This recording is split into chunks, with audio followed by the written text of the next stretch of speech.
Close your eyes for a moment. Picture Harlem, New York City. It is past midnight, and the streets still breathe. Steam rises from iron grates in the sidewalk, curling upward like smoke from a dying cigarette. The streetlights throw down pools of amber on wet asphalt, and somewhere down the block, a car radio bleeds out a slow saxophone line that seems to belong to the darkness itself. A woman laughs behind a closed window 3 floors up. A man in a long coat stands very still on a corner, watching everything, saying nothing. This is Harlem, and Harlem, at this particular moment in American history, is the center of the world. Not because of the music, not because of the art. Harlem is the center of the world in 1971 because somewhere in this city, a man is making $1 million a day. Every single day. Not the mafia, not the Colombo family, not the Genoveses, not the Gambinos, not the most feared organized crime organizations in Western history. With their decades of infrastructure, their political connections, their judges and lawyers and enforcers, one man, one black man from the dirt floor poverty of rural North Carolina, one man who arrived in New York City as a teenager with nothing but the clothes on his back and a furious intelligence that the world had not yet learned to fear.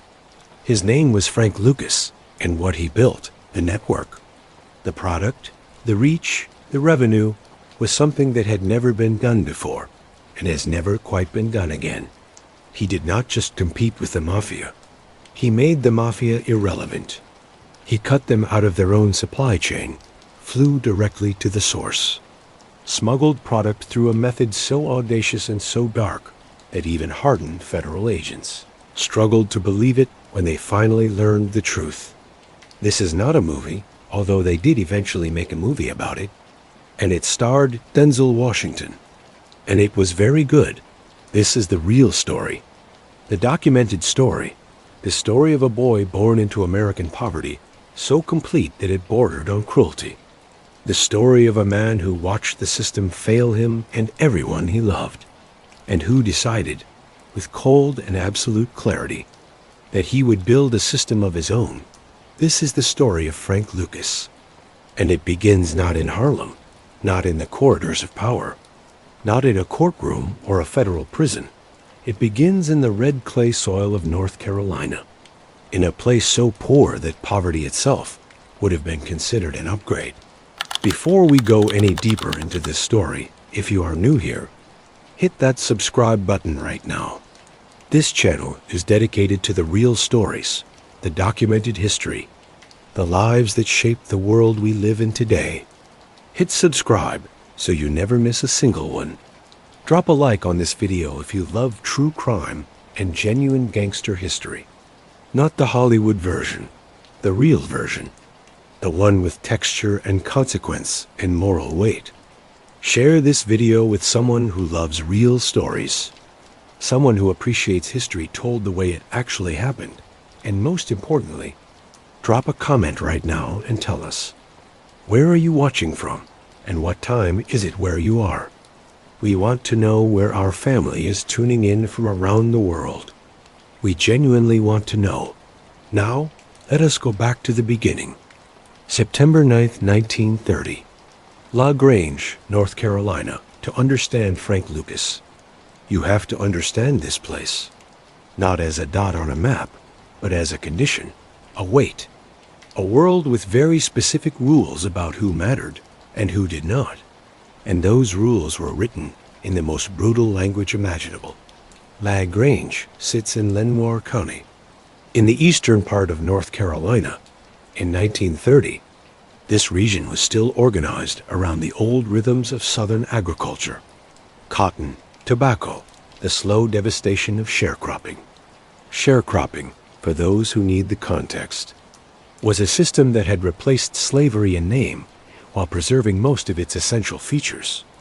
A black family would work a white landowner's fields, would give up half or more of their harvest as payment for the privilege of working that land, and would buy their food and supplies on credit from the landowner's store at prices the landowner set.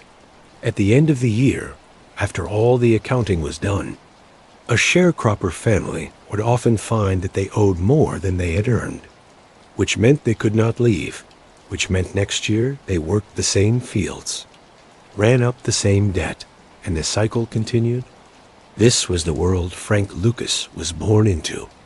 His mother, Mahalie Jones Lucas, was a woman of extraordinary fortitude, the kind of fortitude that is built not by choice, but by necessity, by the daily requirement of keeping children alive and clothed and fed in conditions that would have defeated most people entirely. His father, Fred Lucas, worked the land.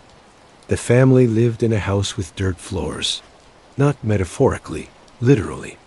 The ground beneath their feet was the earth itself, packed down by years of walking on it. There were no shoes, not always. There were meals that were not enough. There was cold that came through the walls in winter, because the walls themselves were not equipped to stop it. Frank Lucas came into this world as the oldest son, which in that time and place meant something very specific. It meant you were expected to help carry the weight of the family from the moment you were old enough to carry anything. It meant your childhood had a shorter expiration date than most. It meant you understood, very early, what poverty actually felt like. Not as an abstract concept, but as a physical sensation. The specific hunger of not having enough. The specific shame of not having what other people whose faces looked different from yours, seemed to have simply by virtue of being born. But even within the grinding reality of La Grange's poverty, there were moments of what passed for normal life. There were the cousins and uncles and aunts who filled the Lucas household with noise and warmth. There was the black church, which in the American South of this era was the center of community life in ways that are difficult to overstate. Not just a place of worship, but a meeting hall, a news exchange, a place where people reminded each other that they were human beings with dignity, regardless of what the world outside those doors insisted on telling them. And there was Obadiah. Obadiah was Frank's cousin. He was young. He was, by all accounts, a completely ordinary young man living a completely ordinary life in extraordinarily difficult circumstances. And one day, when Frank Lucas was approximately 6 years old, some accounts say 5, some say 7, but the core of the story remains consistent across everything Frank ever said about it. Something happened to Obadiah that Frank Lucas would carry inside him to the rest of his 88 years on Earth. The Ku Klux Klan came, the specific triggering accusation, the one the Klan used to justify what they did, was that Obadiah had looked at a white woman, had dared to allow his eyes to rest on a white woman's face.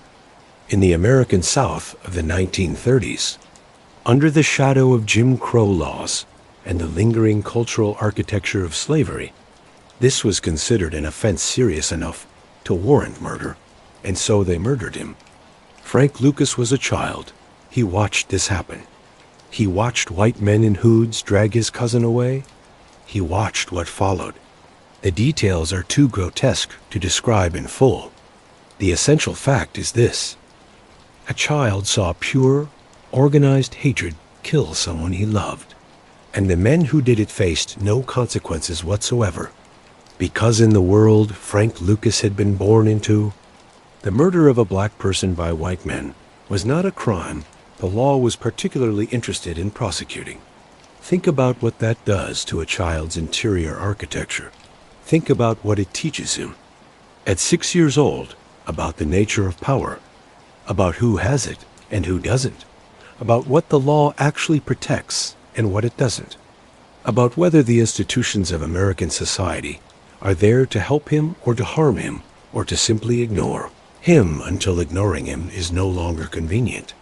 Frank Lucas absorbed all of this. He did not crumble. He did not retreat into despair, though despair would have been entirely justified. Instead, something hardened inside him, something resolved. He has said, in various interviews over the years, that after Obadiah's death, he understood that the world was not going to give him anything, that whatever he wanted, whatever safety and security and power he was going to have in his life. He was going to have to take it. This is not an excuse for what came later. It is an explanation, and those are not the same thing. In the years that followed Obadiah's death, Frank began stealing, small things at first, food, money left unattended, the kinds of petty theft that a child in genuine poverty commits not out of greed, but out of the simple calculus that having is better than not having, and the world has already demonstrated that it is not going to help you get there any other way. He got better at it. He got more organized. He started to understand the dynamics of getting away with something. Who was watching? Who wasn't? What routes offered cover? How to read a situation before committing to an action. These are, it turns out, extremely transferable skills. The same instincts that make a good thief make a good businessman. If the business in question requires navigating environments where the rules are hostile and the margins for error are thin, by his early teenage years, Frank Lucas was not simply surviving. He was observing, he was cataloging, he was building an internal model of how the world worked. Specifically, how power worked, where it concentrated, what it required of the people who wanted to access it, and Harlem kept calling. The idea of Harlem, of New York City, had filtered down into black communities across the American South with the force of mythology. The Great Migration, which had been moving black Americans northward since the early 1900s, had seeded the idea that there were places where the old Southern rules did not apply, places where a black man could walk down a street without calculating the risk of his presence, offending someone with the power to hurt him, places where the jazz was playing and the money was moving, and the possibility space of a life was considerably wider than what LaGrange, North Carolina, had to offer. Frank Lucas listened to these stories. He weighed them against what he had, and sometime around 1946, when he was approximately 16 years old, he made a decision. He was going north. He left, no grand ceremony, no tearful farewell parade. He simply gathered what little he had and pointed himself toward New York City, toward Harlem, toward a future that he had not yet fully imagined, but was absolutely certain had to be better than the one he was leaving behind. He could not have known what waited for him there. He could not have known the name of the man he was about to meet, the man who would become his teacher, his patron, his father figure, and his key to understanding that there was a world of power operating just beneath the surface of the legitimate world, a world that was run in its own way, with just as much discipline and just as many rules as any corporation. He was 16 years old. He had next to nothing, and he was heading straight toward the man who would change everything. New York City in the late 1940s was a place of almost overwhelming sensory intensity. If you had come from the rural South, from the quiet devastation of sharecropper country, from the dirt roads and the oppressive silences, and the ways in which even the landscape seemed to participate in your marginalization, arriving in New York City would have felt like being launched into a different dimension of human existence. The noise alone, the sheer, layered, continuous noise of a city that never fully stops. Horns and voices and machinery and music bleeding out of doorways. The subway thundering beneath your feet. The density of human beings. More people on a single block of Harlem than in entire counties of rural North Carolina. All of them moving with the specific urgency of people who have somewhere to be and not quite enough time to get there. And Harlem itself, within this enormous city, was its own world. By the time Frank Lucas arrived, Harlem had already lived through its renaissance, the extraordinary cultural flowering of the 1920s and 1930s, when the neighborhood had become the intellectual and artistic capital of Black America. Duke Ellington and Langston Hughes and Zora Neale Hurston and 100 others had moved through these streets, had created work of permanent importance in the apartments and clubs and churches of this neighborhood. That era had faded, and the post-war Harlem that Frank found was more complicated. Still vital, still culturally electric, but also increasingly impoverished as white flight and redlining and institutional neglect began their long campaign of disinvestment. The legitimate economy of Harlem was constrained in ways that the legitimate economy of white New York was not. Discrimination in hiring, discrimination in lending, discrimination in housing, the specific financial architecture of systemic racism that made it significantly harder to build legitimate wealth when the formal institutions of wealth building had been designed with you outside of them. But there was another economy, a parallel economy, one that operated in the numbers games and the policy operations and the loan sharking and the protection rackets and all the other mechanisms by which money moved through communities that the formal economy had decided to ignore. This parallel economy had a king. His name was Ellsworth Raymond Johnson. Everyone called him Bumpy. Bumpy Johnson was, by the time Frank Lucas encountered him, one of the most significant figures in the history of Harlem. He had been born in Charleston, South Carolina, in 1905, had come north as a young man, and had spent the subsequent decades building himself into the dominant force in Harlem's underground economy. He had survived through a combination of genuine toughness, strategic intelligence, and a reputation for being fair to the people he worked with.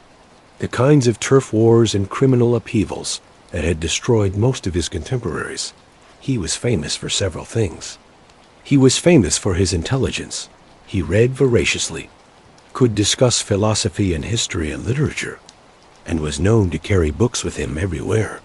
He was famous for his violence, not random or gratuitous, but precise and purposeful, deployed when necessary and not before. He was famous for his code, a genuine, internally consistent set of principles about how business should be done, who deserved loyalty, and what happened to people who violated trust. And he was famous for his relationship with the community. Unlike many criminal figures, Bumpy Johnson operated with a degree of what might be called social consciousness. He distributed turkeys in Harlem at Thanksgiving. He helped families who were being evicted. He intervened in situations where ordinary people were being preyed upon by operators he considered beneath his standards. This is not to sanctify him. He was a criminal who caused tremendous harm.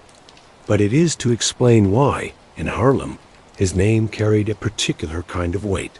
He was feared, yes, but he was also, in a complicated and troubling way, respected. Frank Lucas found his way to Bumpy Johnson. Lucas later claimed he became Bumpy's driver, personal assistant, and close confidant for nearly 2 decades, learning the mechanics of power directly from a master. However, Bumpy Johnson's widow, Mame Johnson, and other accounts have disputed the closeness and duration of this relationship. Bumpy spent years in prison during parts of the period Lucas described, and Mame stated that Lucas greatly exaggerated his role, describing him more as a peripheral figure than a trusted right-hand man. What is clear is that Lucas admired Bumpy's intelligence, discipline, and code, and drew lessons from observing Harlem's criminal economy in the 1950s and 1960s. On July 7, 1968, Bumpy Johnson died of a heart attack at Wells Restaurant in Harlem while playing chess. Frank Lucas was not with him at the moment of death. Contrary to some dramatized accounts, he was 62 years old. He died of heart failure at a restaurant in Harlem called Wells. He had been playing chess, which was appropriate, because chess was essentially the metaphor for everything Bumpy Johnson had done with his life. Frank Lucas was present. He watched the man who had been his mentor, his teacher, his patron, his surrogate father, die at a restaurant table. The grief was real. Whatever else Frank Lucas was, he was capable of genuine loyalty and genuine feeling. And Bumpy Johnson had given him something that no one else had ever given him, the sense that his intelligence was an asset rather than an inconvenience, that his ambition was legitimate rather than presumptuous. that he deserved a place in the world. But grief, in Frank Lucas, did not produce paralysis. It produced acceleration. Because Bumpy's death created something that Frank had been watching for. Consciously or not, for years, it created a vacuum. The organized structure of Harlem's criminal underground, which had been organized around Bumpy's authority and Bumpy's relationships, and Bumpy's ability to enforce agreements, suddenly had no center. Various figures moved to fill that space. Various alliances began forming and dissolving. Frank Lucas watched all of this, and he thought about it with the clarity of a man who had spent 20 years studying exactly this kind of situation under the guidance of one of the greatest strategic minds the criminal world had ever produced. He was not going to scramble for position in the existing structure. He was not going to align himself with one faction or another in the inevitable chaos that followed Bumpy's death. He was not going to be a lieutenant in someone else's organization. He was going to build something entirely new, something no one had ever built before, something so radical in its conception and so disciplined in its execution that when it finally came to full flower, the people who were supposed to be preventing, it would take years to understand what they were looking at. Frank Lucas had a plan. Here is the key insight that Frank Lucas had, and it is worth pausing to truly appreciate it, because it was, from a purely strategic standpoint, genuinely brilliant. The heroin market in New York City in 1968 was dominated by the Italian-American mafia, specifically the 5 families: the Genovese, Gambino, Colombo, Lucchese, and Bonanno organizations controlled the supply of heroin that moved through the city's streets. They were the importers. They bought the product from their connections in Europe, primarily through what was known as the French Connection, a supply chain that ran from opium fields in Turkey through processing in France and across the Atlantic. Black dealers in Harlem, and this is a critical point, were not the top of the chain. They were middlemen at best. They bought from the mafia at the mafia's prices, cut it down, and sold it on the street. The mafia took the largest margin. The risk and the violence and the day-to-day exposure were absorbed by the black dealers. But the real money, the structural money, flowed upward to the Italian families. Frank Lucas looked at this arrangement and saw exactly what it was. He saw a tax, a racket within a racket.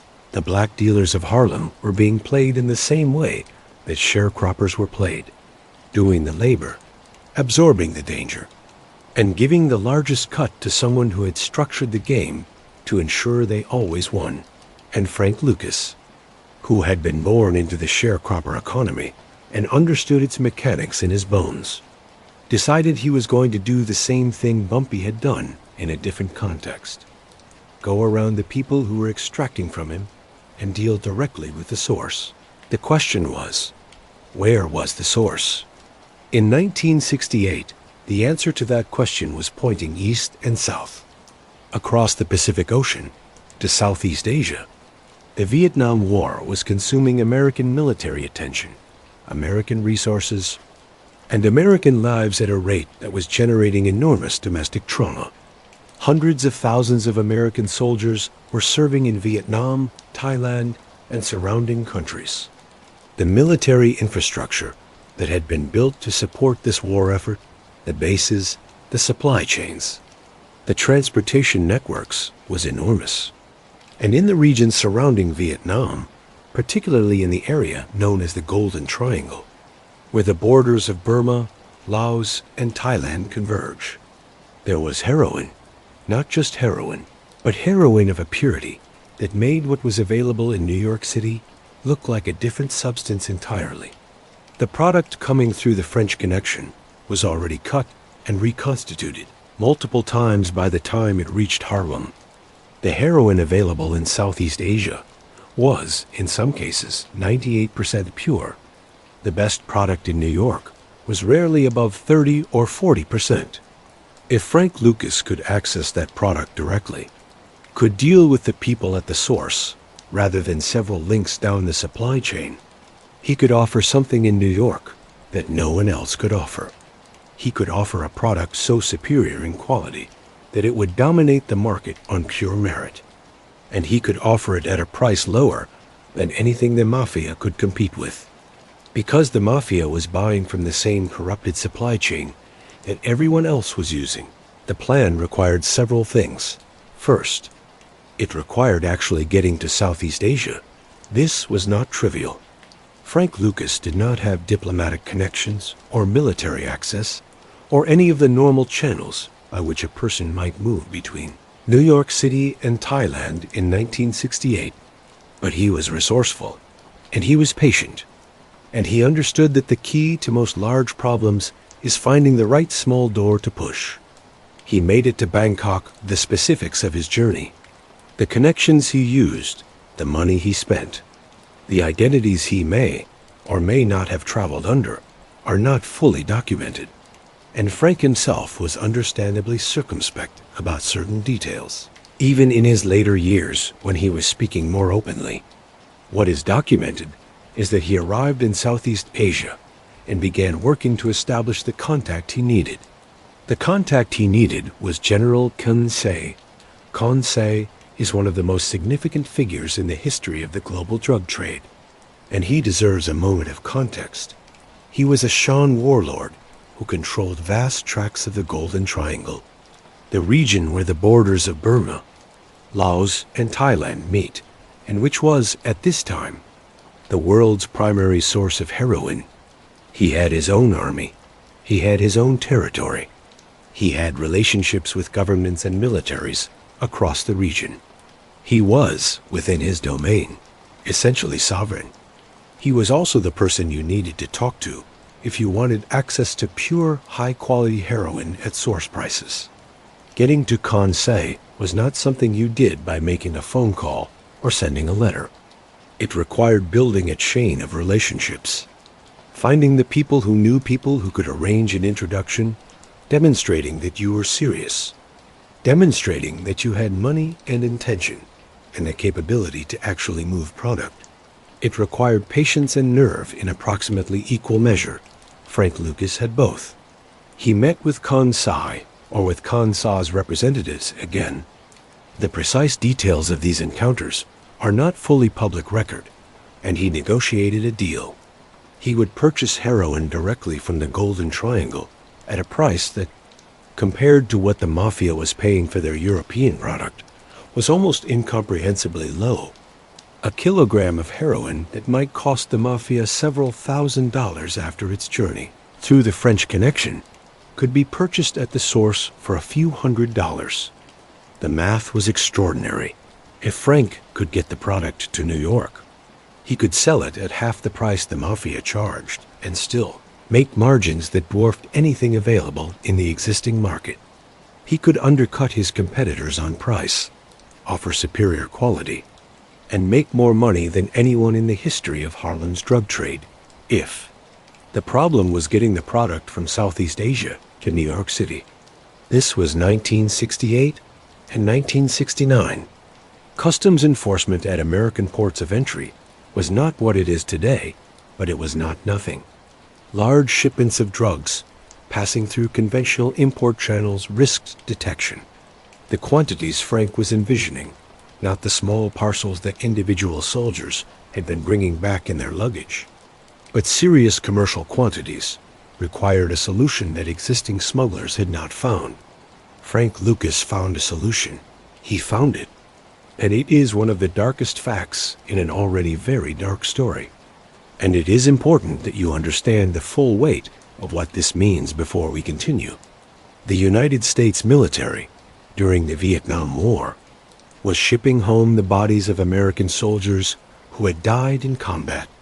These soldiers were transported in military coffins, heavy, sealed containers that returned to American soil through military channels rather than civilian customs. Military freight had different inspection protocols than civilian imports. The assumption was that human remains being returned to grieving families were not a likely vector for drug smuggling. Frank Lucas arranged for heroin, refined, high-quality, Golden Triangle heroin. to be hidden inside those coffins, inside the bodies themselves, sewn into the body cavities, concealed within the lining of the military caskets, hundreds of kilograms of product, moving from Southeast Asia to the United States through channels that no customs agent was checking with any rigor, because the social contract around fallen soldiers' remains made such inspection politically and emotionally unthinkable. This is known as the cadaver connection. Let that sit for a moment. American soldiers died fighting a war in Southeast Asia. Their families received the news that their son, their brother, their husband was not coming home. They waited for the body to be returned. They arranged funerals. They buried their dead. And in some number of those coffins, alongside the remains of American military personnel, was heroin. Heroin that would be extracted, processed, distributed, and injected into veins in Harlem. This is the level of ruthlessness we are talking about when we talk about Frank Lucas. Not the theatrical ruthlessness of a movie villain. Not violence for its own sake. A cold, calculated, amoral willingness to use any available mechanism, including the deaths of American soldiers and the grief of their families, as a tool in the service of profit. Frank Lucas later acknowledged the cadaver connection in various interviews, though he attempted to minimize or complicate the details in ways that are understandable from the perspective of someone managing their public narrative, but are not particularly convincing when set against the documented record. The product arrived in New York. Frank Lucas named it Blue Magic. Blue Magic, 98% pure, double the strength of anything else available in New York. Half the price, it hit Harlem like a natural disaster. When Blue Magic hit the streets of Harlem, the reaction was immediate and unmistakable. Word moved through the networks, the way all important information moves through any community.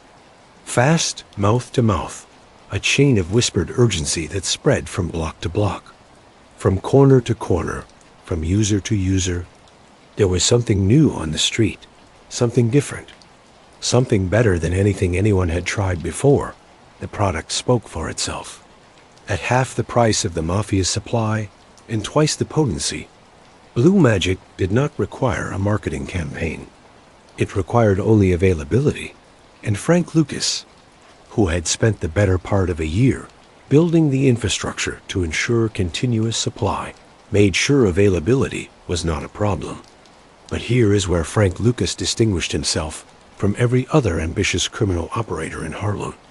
And it is worth understanding this distinction carefully. Most people who arrived at a supply advantage, who found a way to access better product at lower prices, immediately thought about expanding outward. They thought about territory, about recruiting armies of street-level soldiers, about partnerships and alliances and the complicated social dynamics of the drug trade's existing power structure. Frank Lucas thought about family. This was not sentiment. This was strategy. And it was strategy born from the deepest and most rigorous possible understanding of where criminal enterprises failed. They failed because of loyalty, not because of lack of loyalty. Because of the specific kind of loyalty that only exists between people who are genuinely bound to each other, not by money or fear or convenience, but by blood and history and shared experience. Organizations built on money loyalty were always vulnerable to someone with more money. Organizations built on fear loyalty were always vulnerable to someone more frightening. Organizations built on blood loyalty had a different kind of durability. Frank went back to North Carolina, back to La Grange, back to the dirt floor poverty and the red clay soil and the family he had left behind when he was 16 years old. He brought his brothers north, Larry Lucas, Levi Lucas, Turner Lucas, John Paul Lucas, Ezekiel Lucas, and a wider network of cousins and childhood associates from Lenoir County, men who had grown up alongside Frank, who knew him not as a drug lord or a criminal mastermind, but simply as Frank, men whose lives he had watched, whose families he knew, whose secrets he held and who held his. He called them the Country Boys. The Country Boys became the operational spine of the Frank Lucas organization. They ran the distribution. They managed the counting houses where money was tabulated. They handled the logistics of moving product from the point where it arrived to the points where it was sold. They were Frank's eyes and ears and hands across an operation that, at its peak, covered not just Harlem, but extended its reach into other New York neighborhoods and eventually across state lines. The genius of this structure was not just the loyalty question, though that was central. It was also about concealment. Frank Lucas's competitors, the mafia families, the other established Harlem operators, were known quantities. Law enforcement had files on them. Their associates were photographed and cataloged. Their names and faces and known locations were part of the operational intelligence that the NYPD and federal agencies maintained. The Country Boys were not in any of those files. They were men from rural North Carolina who had appeared in New York City with no prior criminal record, no existing relationships with known criminal figures. No reason for any investigative agency to pay them particular attention. They were, in the language of tradecraft, clean. Frank was rigorous about this. He did not recruit from the existing Harlem criminal ecosystem.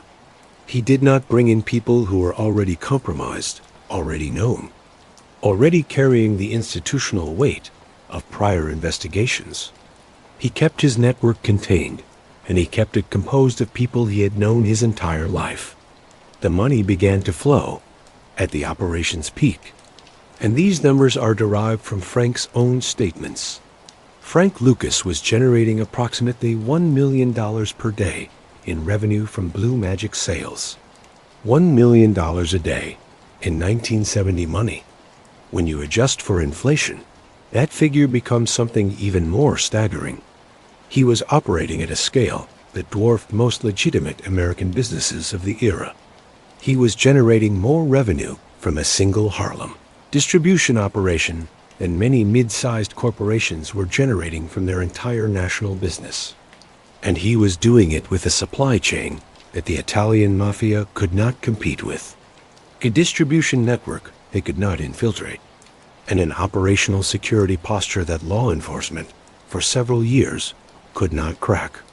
Frank did not live the way you might expect a man generating $1 million a day to live.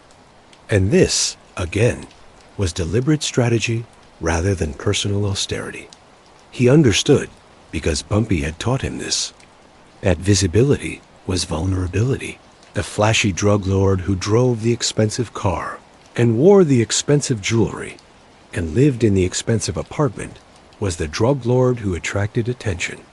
The drug lord who attracted attention was the drug lord who eventually attracted the attention of people with badges and subpoena power. Frank Lucas, at the height of his power, drove a nondescript car. He dressed modestly. He lived in a townhouse in Teaneck, New Jersey. Nice, certainly, but not the kind of conspicuous display that would cause a passing agent or detective to wonder about the source of its owner's income. He maintained his cover with the discipline of an intelligence operative, which is not an inappropriate comparison. He bought businesses, dry cleaners, car washes, restaurants, enterprises that generated legitimate cash revenue and could absorb some of the enormous amounts of money he needed to account for. This is money laundering, and it is a fundamental problem for anyone generating large amounts of cash from illegal activity. The cash has to go somewhere.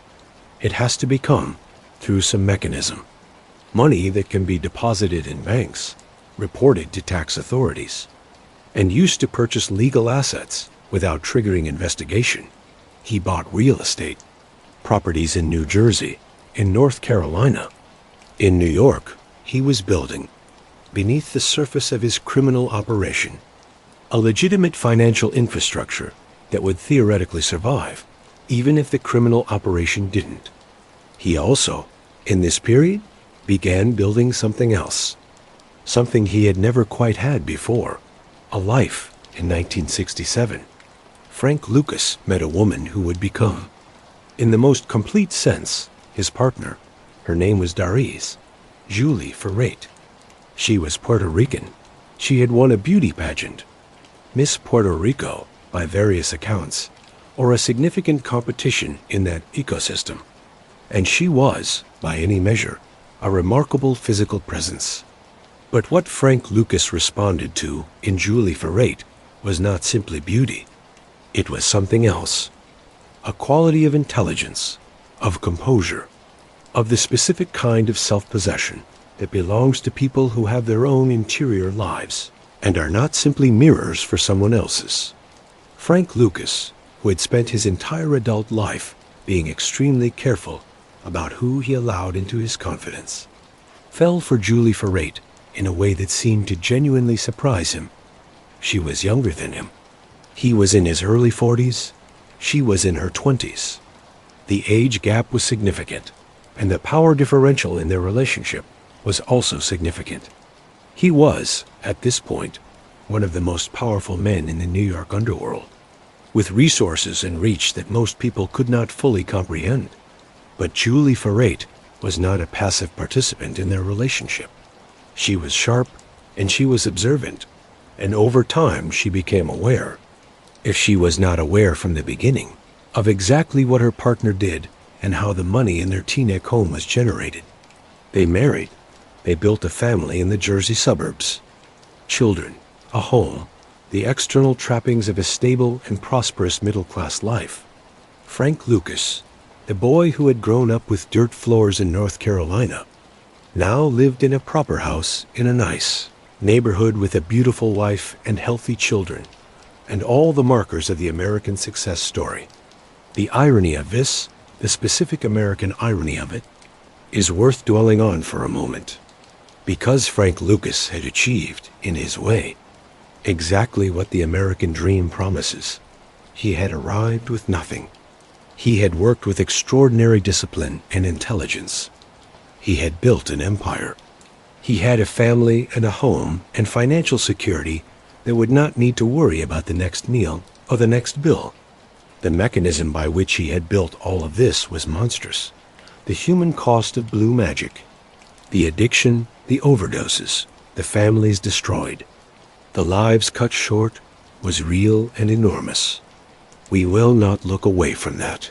But it is also true that the path Frank Lucas had been given by the society he was born into was not a path that led anywhere.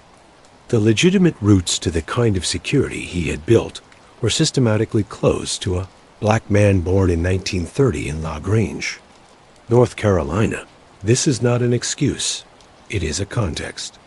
And context is not the same as justification, but it is essential to understanding rather than simply judging. Julie Ferrate would later become implicated in Frank's criminal operation in her own right. She would eventually face her own legal consequences, but in 1967, she was simply a woman who had fallen in love with a complicated and powerful man and was building a life with him in the suburbs of New York.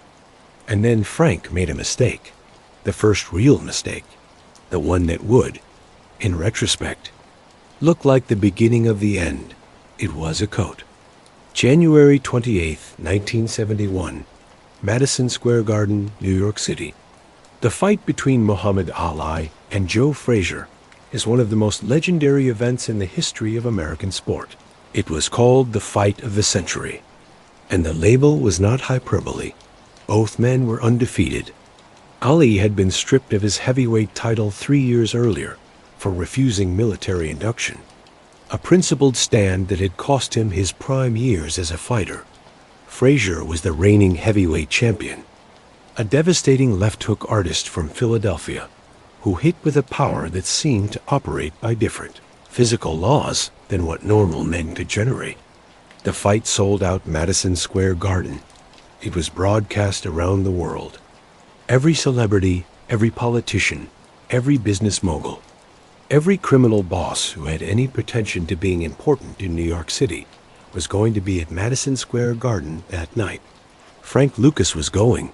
Julie Ferrate had given him a coat, a chinchilla fur coat, full length, matched with a chinchilla hat. The coat had cost approximately $100,000. It was extraordinary. It was the kind of garment that announced its wearer as someone entirely unconstrained by normal financial considerations. Frank wore it to the fight. He sat ringside, closer to the ring than most of the celebrities who had paid enormous sums for their seats, closer to the ring than many of the mafia bosses who attended, sitting in their own ringside seats, watching the fight with the studied casualness of men who were used to being the most important people in any room.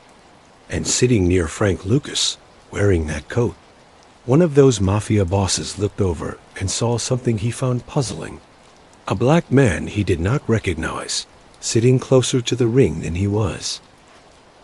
This detail, a black man in a better seat than theirs, apparently registered with more than one person in that arena. In the racial arithmetic of 1971 organized crime in New York, the idea that a black man might be operating at a level that put him in better seats at the fight of the century than the Italian families was not something the existing order had fully processed. But the more immediately consequential observation came from a different direction. Richie Roberts was a detective with the New Jersey State Police. He was working organized crime. He attended the Ali Frazier fight not as a fan, but as an investigator, watching the room, cataloging who was there, noting the relationships, who sat near whom, who exchanged words with whom, what the social geography of the event revealed about the criminal geography of the city. And Richie Roberts, scanning the room, saw Frank Lucas in that coat. He did not know who Frank Lucas was. That was the point. Richie Roberts knew organized crime in New York, the way a scholar knows a field of study. He knew the names, the faces, the histories, the hierarchies. He knew the Italian families. He knew the major black operators in Harlem. He knew the emerging Puerto Rican organizations. He knew the criminal ecosystem of the New York metropolitan area with a comprehensiveness that came from years of professional immersion. And this man, this black man in the chinchilla coat, sitting ringside, Roberts did not recognize him, which meant, to a detective of Roberts's experience and instincts, one of two things. Either this man was no one, a wealthy civilian who had bought a ringside ticket and a very expensive coat, or this man was someone Roberts had never encountered before. Roberts watched Frank Lucas through the entire fight. He watched who came over to speak with him. He watched the deference that certain people showed. Not the wide-eyed deference of a fan meeting a celebrity, but the specific, careful deference of people who are aware that they are in the presence of someone powerful. Roberts asked questions, quietly, to the people he knew in the room who might know things. He got a name, Frank Lucas, and from that night forward, Richie Roberts began building a file, Frank Lucas. Reflecting on this night in later years, was characteristically direct about its significance. He said, in effect, that the coat cost him more than any jail sentence, that the decision to wear it, driven by a moment of vanity, by the desire to present a certain kind of image at the most important sporting event of the year, had been the single most expensive decision he ever made. One night, one coat, and the walls, though he did not know it yet, had begun to close. To understand what happened to Frank Lucas, you have to understand Richie Roberts, because Richie Roberts was not a normal cop.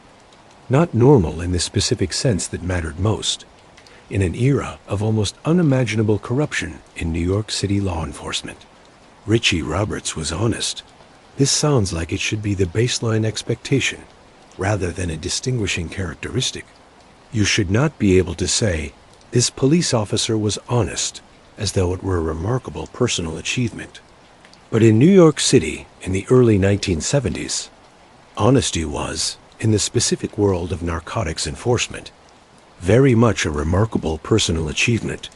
To understand this, you have to understand the scale of the corruption. New York City in this period had a police department with roughly 30,000 officers.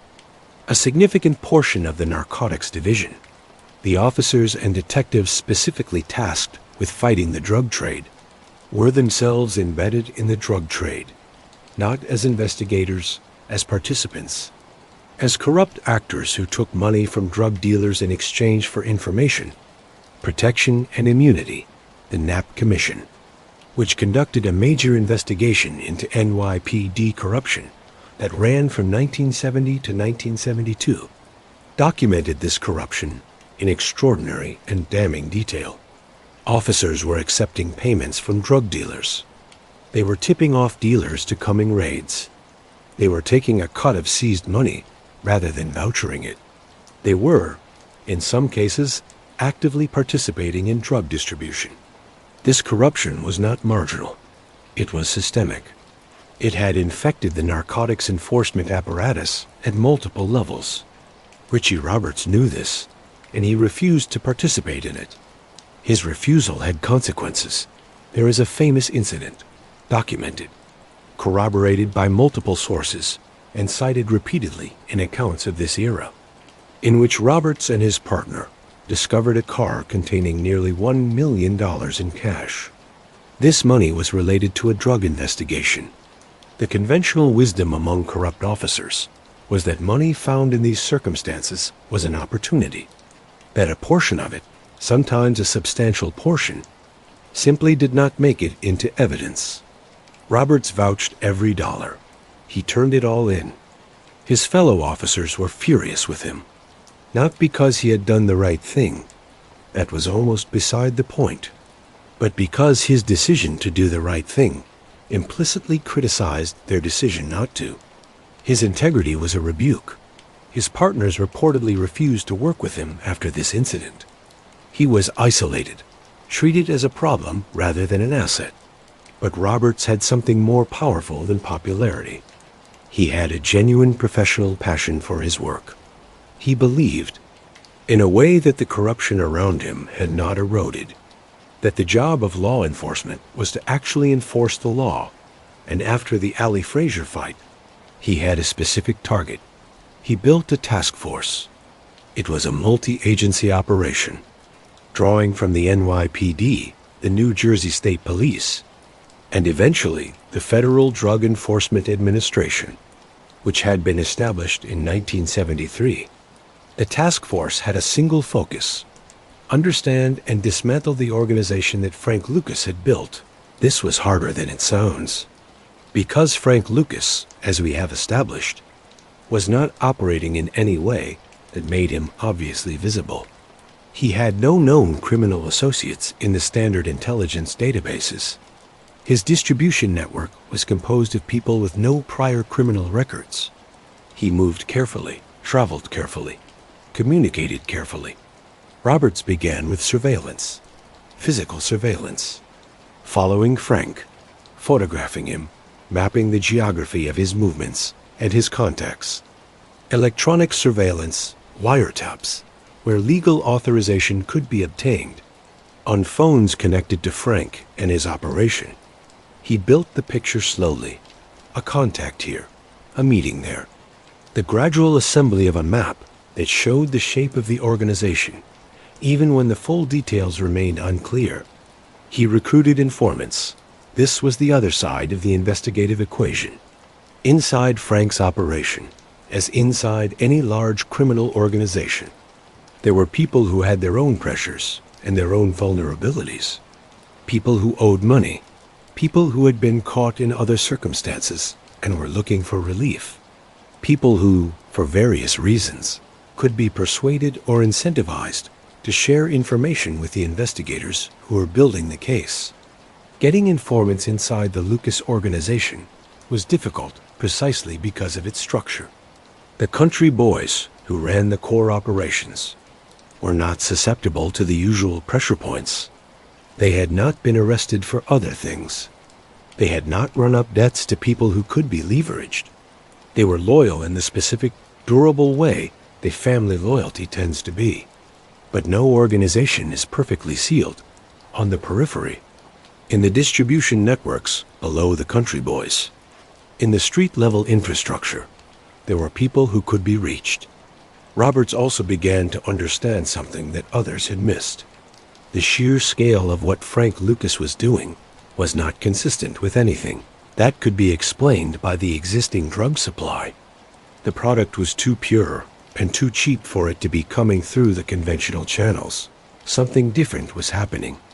The investigation pointed, eventually, toward Southeast Asia, toward the extraordinary purity of what was being sold on Harlem streets, toward the specific connections that Frank had built during his travels. The cadaver connection was not uncovered immediately. The full dimensions of it were not known to investigators until after Frank's arrest and cooperation, but the general shape of the conspiracy, the direct sourcing, the military channel, the unprecedented scale, began to emerge from the investigative work that Roberts and his team were doing through 1971, 1972, 1973, and 1974. Meanwhile, Frank Lucas was at the height of his power.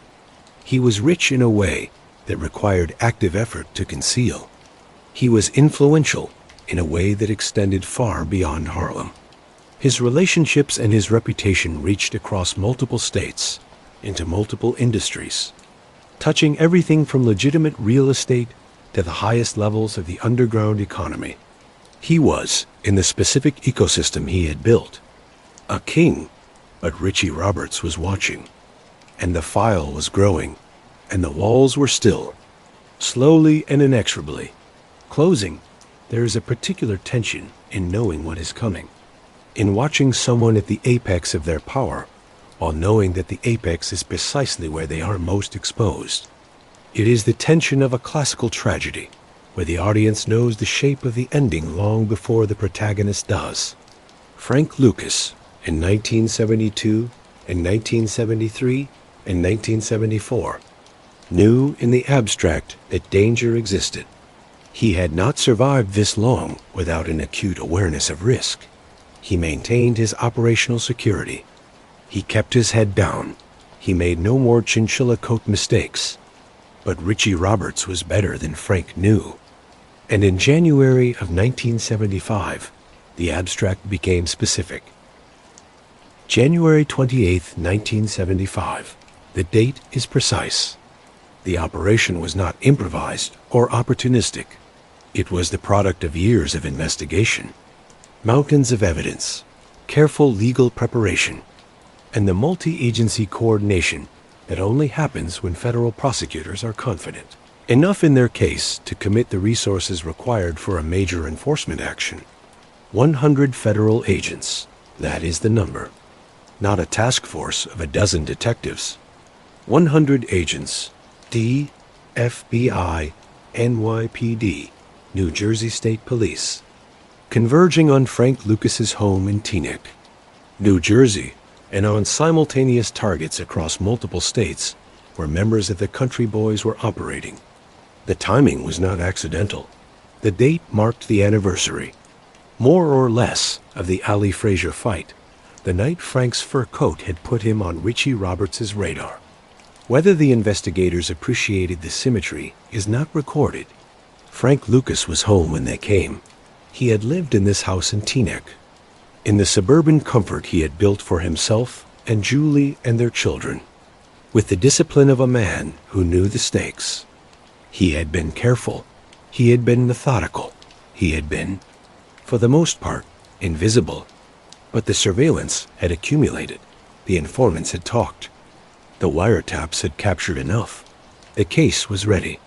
When the agents moved through the door, Frank Lucas's world collapsed in a specific and irreversible way. In the walls of the Teaneck home, the agents found $584,000 in cash. Not in a safe, not in a bank account, but literally in the walls, stuffed into the structural cavities of the house, the way a man stuffs inconvenient truths into the places he hopes no one will look. Across the country, simultaneously, the Country Boys were being rolled up. Larry Lucas, Levi Lucas, Turner Lucas, John Paul Lucas, the brothers who had come north from North Carolina on Frank's promise that there was opportunity in New York. were arrested in a coordinated operation that demonstrated the full geographic reach of what Roberts' task force had built. At the airport, Julie Ferrate was stopped while attempting to board a flight with drug money. She was arrested. She would eventually face her own legal proceedings and her own consequences.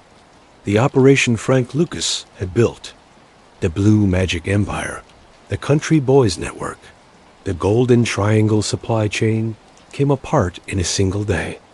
Not because of any single catastrophic mistake, apart from the fur coat, years earlier, which had started the whole cascade, but because the federal government, once it properly understood what it was dealing with, had brought the full weight of its investigative and prosecutorial machinery to bear on dismantling it.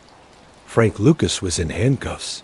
He faced charges that, if prosecuted fully and convicted, would result in a sentence of approximately 70 years in federal prison. 70 years, he was 44 years old. 70 years meant dying in federal custody. The country was gone. The money was largely seized or inaccessible. The organization was destroyed. The brothers who had trusted him, who had come north on his word, were in cells across multiple states. Frank Lucas had been the most powerful drug lord in the history of Harlem. And now he was trying to calculate the dimensions of a cage.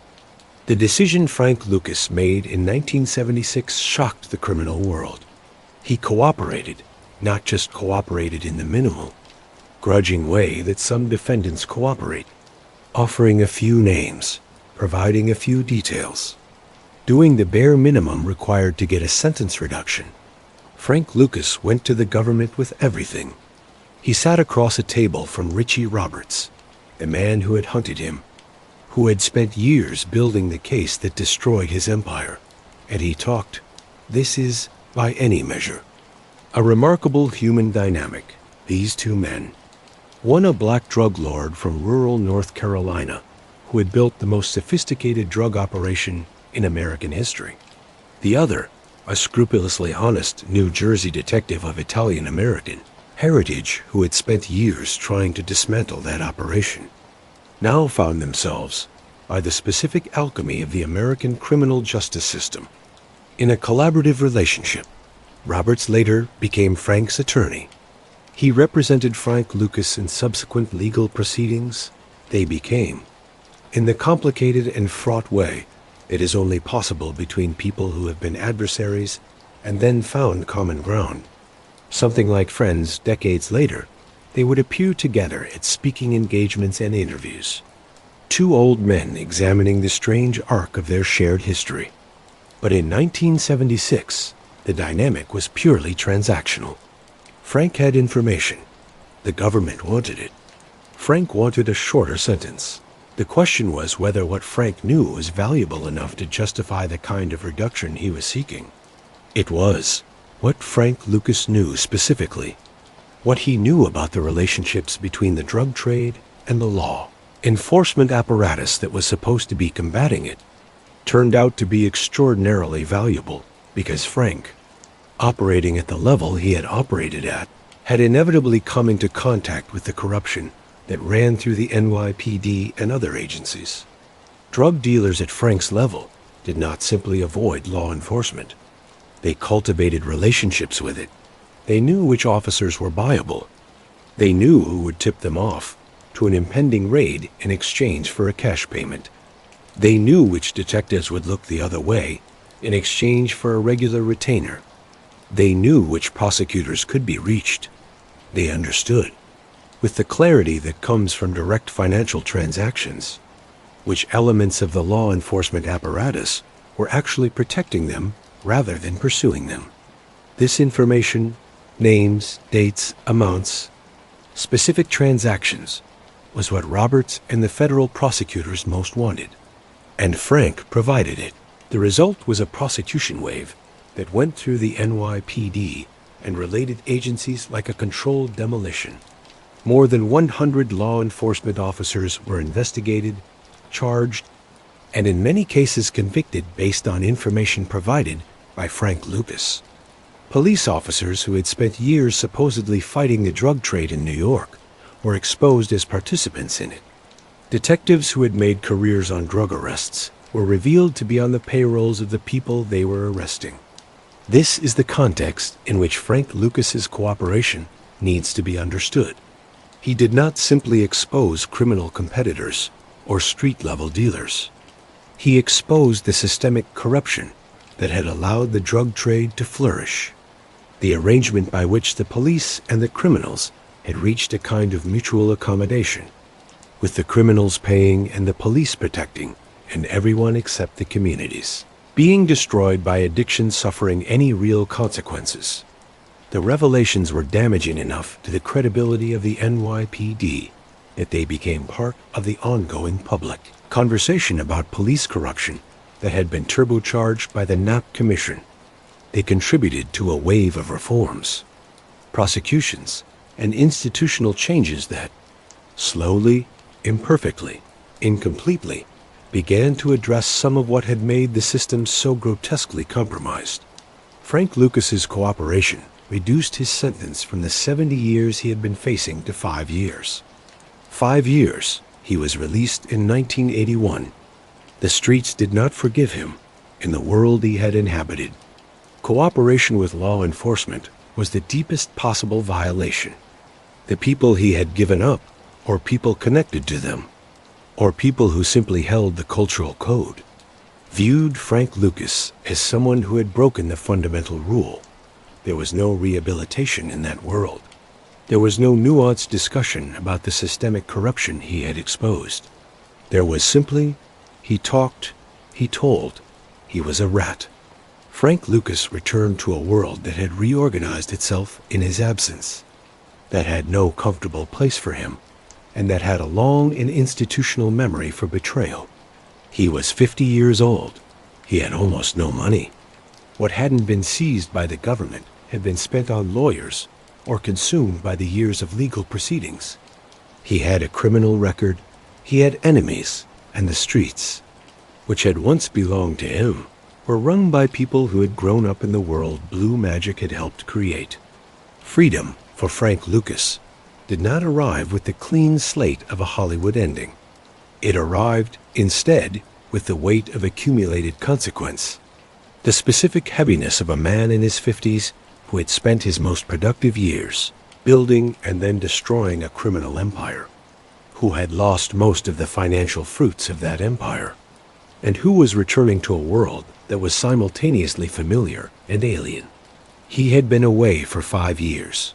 In drug trade terms, 5 years is an entire geological era. The supply chains change.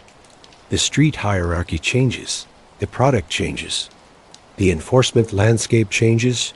The people change. The specific Frank Lucas, who had walked into federal custody in 1975, walked out in 1981 into a world that had moved on. He tried to stay straight, by his own account, by the accounts of people around him in the early post-release period. He made genuine efforts to build some kind of legitimate life. He had the celebrity status, at least within certain circles, of someone whose story was known and whose intelligence was recognized. He had the relationships that decades in the criminal world had built.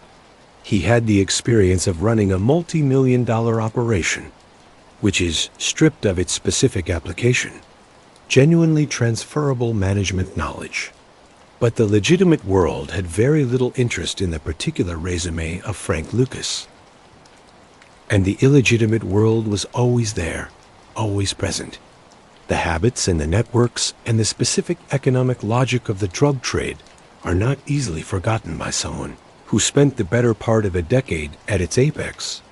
The drug trade offered, in a very specific and seductive way, the same thing it had always offered: a path to money and power that did not require navigating the sea, discrimination and exclusion of legitimate institutions. In 1984, Frank Lucas was arrested again. He was dealing drugs again, not at the level of the Blue Magic Empire. Nothing like that. He was operating in New Jersey, on a much smaller scale, with much less sophistication and much less discipline than had characterized his earlier operation. It was, in retrospect, a reflection of what happens when the structure that supported a person's discipline, the organization, the mission, the specific ambitious goal, collapses. What remains is sometimes the behavior without the strategy. He was convicted. He went back to prison. He served 7 more years. He was released in 1991. He was 60 years old. He had now served a combined 12 years in federal prison. He had lost.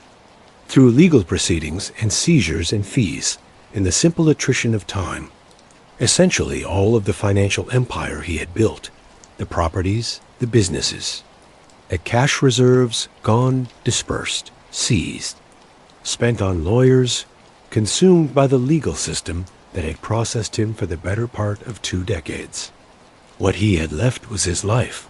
His family, though the family, too, had been tested and strained by everything that had happened.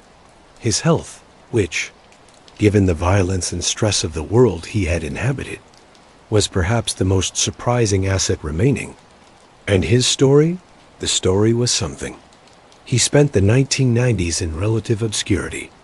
The criminal world had moved on. The drug trade had transformed. Crack cocaine had arrived in the 1980s and restructured the economics and the violence of the street drug market in ways that made the heroin era of Frank Lucas look, in some ways, like ancient history. New organizations had risen and fallen. New names had become synonymous with power and destruction. Frank Lucas was largely forgotten.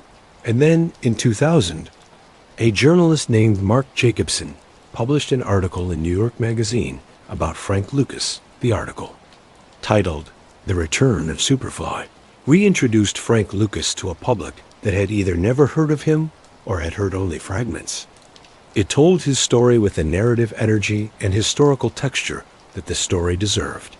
It was read by people across the entertainment industry, including people who recognized in this story the material for something larger. Among those people was Brian Grazer, a film producer at Imagine Entertainment. Grazer had been looking for a Frank Lucas project for years, in various forms. The New York Magazine article provided the narrative anchor he needed. The project that eventually emerged, developed over years, through multiple writers and production iterations, became American Gangster, directed by Ridley Scott, who had built one of the great careers in Hollywood on exactly this kind of material. Large canvas crime stories, historical epics, narratives that take seriously both the mechanics of power and the human beings inside them. The film starred Denzel Washington as Frank Lucas and Russell Crowe as Richie Roberts. It was released in 2007. Frank Lucas was 76 years old when he watched an Academy Award-winning actor portray him on screen. He served as a consultant on the film, which means he sat with the filmmakers and the writers and walked them through the specific texture of the world he had inhabited. The details that make a period drama feel real rather than constructed. The hundreds of small particulars that cannot be researched from documents, alone because they exist only in the memory of someone who was there. The movie was a significant commercial and critical success. It introduced Frank Lucas's story to tens of millions of people who had never heard of him. It sparked a renewed public interest in the history of Harlem's drug trade in the specific era it depicted, in the larger questions about race and class and criminality and the American dream that the story raises. For Frank Lucas personally, the movie's release produced a strange late career celebrity. He began giving interviews. He appeared in documentaries. He spoke to journalists, to criminologists, to filmmakers. He was asked repeatedly to reflect on his life, on what it had meant, on what he had done, on the choices he had made and their consequences. He was characteristically complicated in his reflections. He did not perform contrition in the way that some people in his position might have been expected to. He acknowledged harm. He acknowledged that the product he had sold had destroyed lives, had killed people, had torn apart families in Harlem and across the city. He did not pretend otherwise. But he also refused the simple narrative of pure villainy. He insisted on the context, the poverty, the racism, the specific historical circumstances that had shaped the choices available to him. He pointed to the corruption of the system that had allowed his operation to flourish for as long as it did, to the cops on his payroll who had protected him, to the systemic failures that had created the conditions for his rise. He was right about the context. The context was real. Poverty and racism and systemic exclusion are genuine forces that shape human possibility in documented and measurable ways. None of this erases individual moral responsibility. But moral responsibility and moral context are not in opposition. They coexist. And any honest accounting of a life like Frank Lucas's has to hold both at the same time. He and Julie, who had been through everything together, the rise, the fall, the imprisonment, the years of rebuilding, remained together. She had served her own time for her involvement in his operations. She had come through it. They had come through it together. The durability of that relationship, across everything it had survived, says something about both of them. He lived into old age in relative quiet. The interviews became less frequent. The documentary appearances became less frequent. The world moved on, as it always does, to new stories and new spectacles and new objects of fascination. Frank Lucas grew old, and on May 30th, 2019, in Cedar Grove, New Jersey, Frank Lucas died. He was 88 years old. He was survived by Julie. He was survived by his children. He was survived by a story that, however complicated its moral dimensions, is undeniably one of the most extraordinary true stories that American history has produced. Now we sit with what we know. We know the facts of the life. We know the arc, the poverty, the migration, the apprenticeship, the plan, the empire, the fall, the cooperation, the prison years, the quiet decline, the death. We know the numbers. More or less, the $1 million a day, the 100 officers arrested, the 5-year sentence, the 7 years for the second conviction, the 88 years total. We know the names. Frank Lucas, Julie Ferrate, Bumpy Johnson, Richie Roberts, General Consai. We know the places. La Grange, Harlem, Teaneck, Bangkok, the Golden Triangle. We know the product. Blue Magic, 98% pure. The thing that made the mafia irrelevant. But knowing the facts of a life is not the same as knowing what to make of it. And Frank Lucas's life resists any simple making. Let us start with the harm, because any honest engagement with this story has to begin there. Blue Magic was extraordinarily addictive because it was extraordinarily pure. When a drug user accustomed to product cut down to 30 or 40% purity encounters product that is 98% pure, the risk of overdose is catastrophic. We do not have precise figures for how many people died of Blue Magic overdoses in the early 1970s, in part because the medical and epidemiological infrastructure for tracking such things was not what it is today.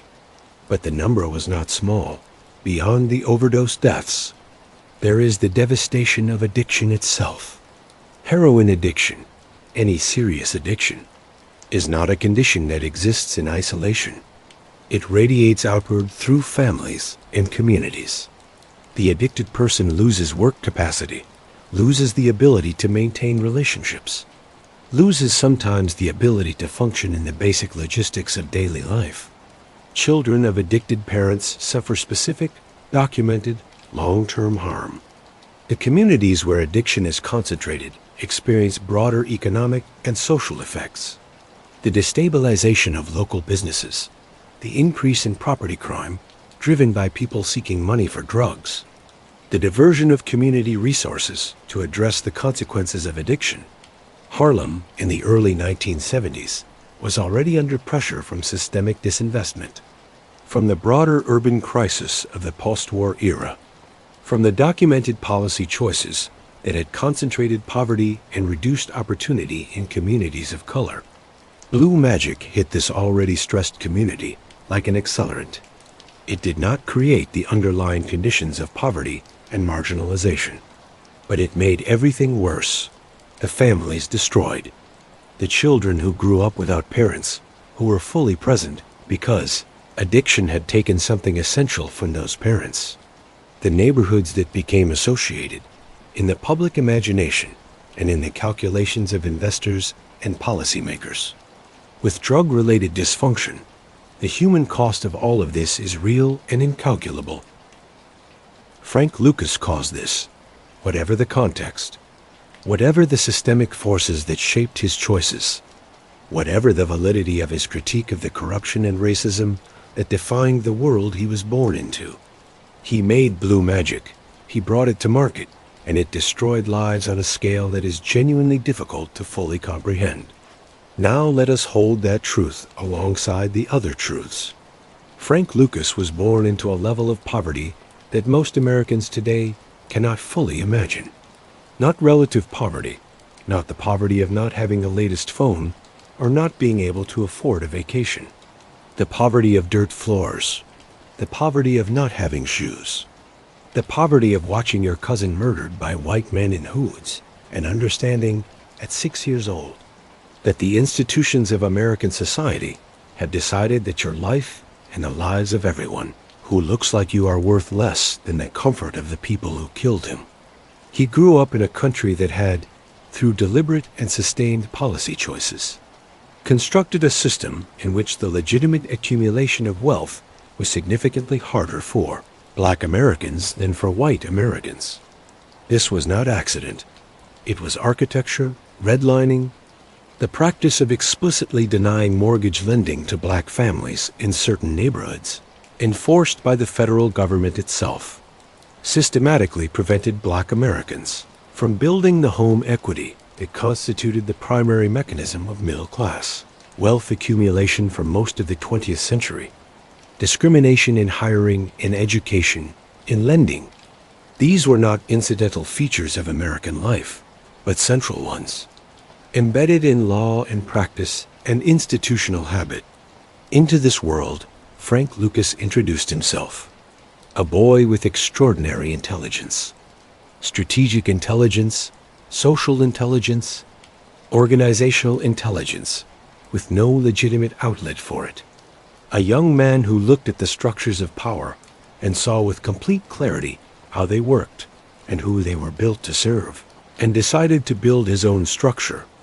The structure he built was, from a purely operational standpoint, remarkable. The vertical integration, going directly to the source, the organizational design, the country boys, the family-based loyalty structure, the operational security, the deliberate invisibility, the modest lifestyle, the legitimate business covers. These are, separated from their specific application, the elements of genuinely sophisticated enterprise management. He did not simply sell drugs. He redesigned an industry. He identified an inefficiency in an existing supply chain and eliminated it. He built a distribution network with tighter security than anything that existed before it.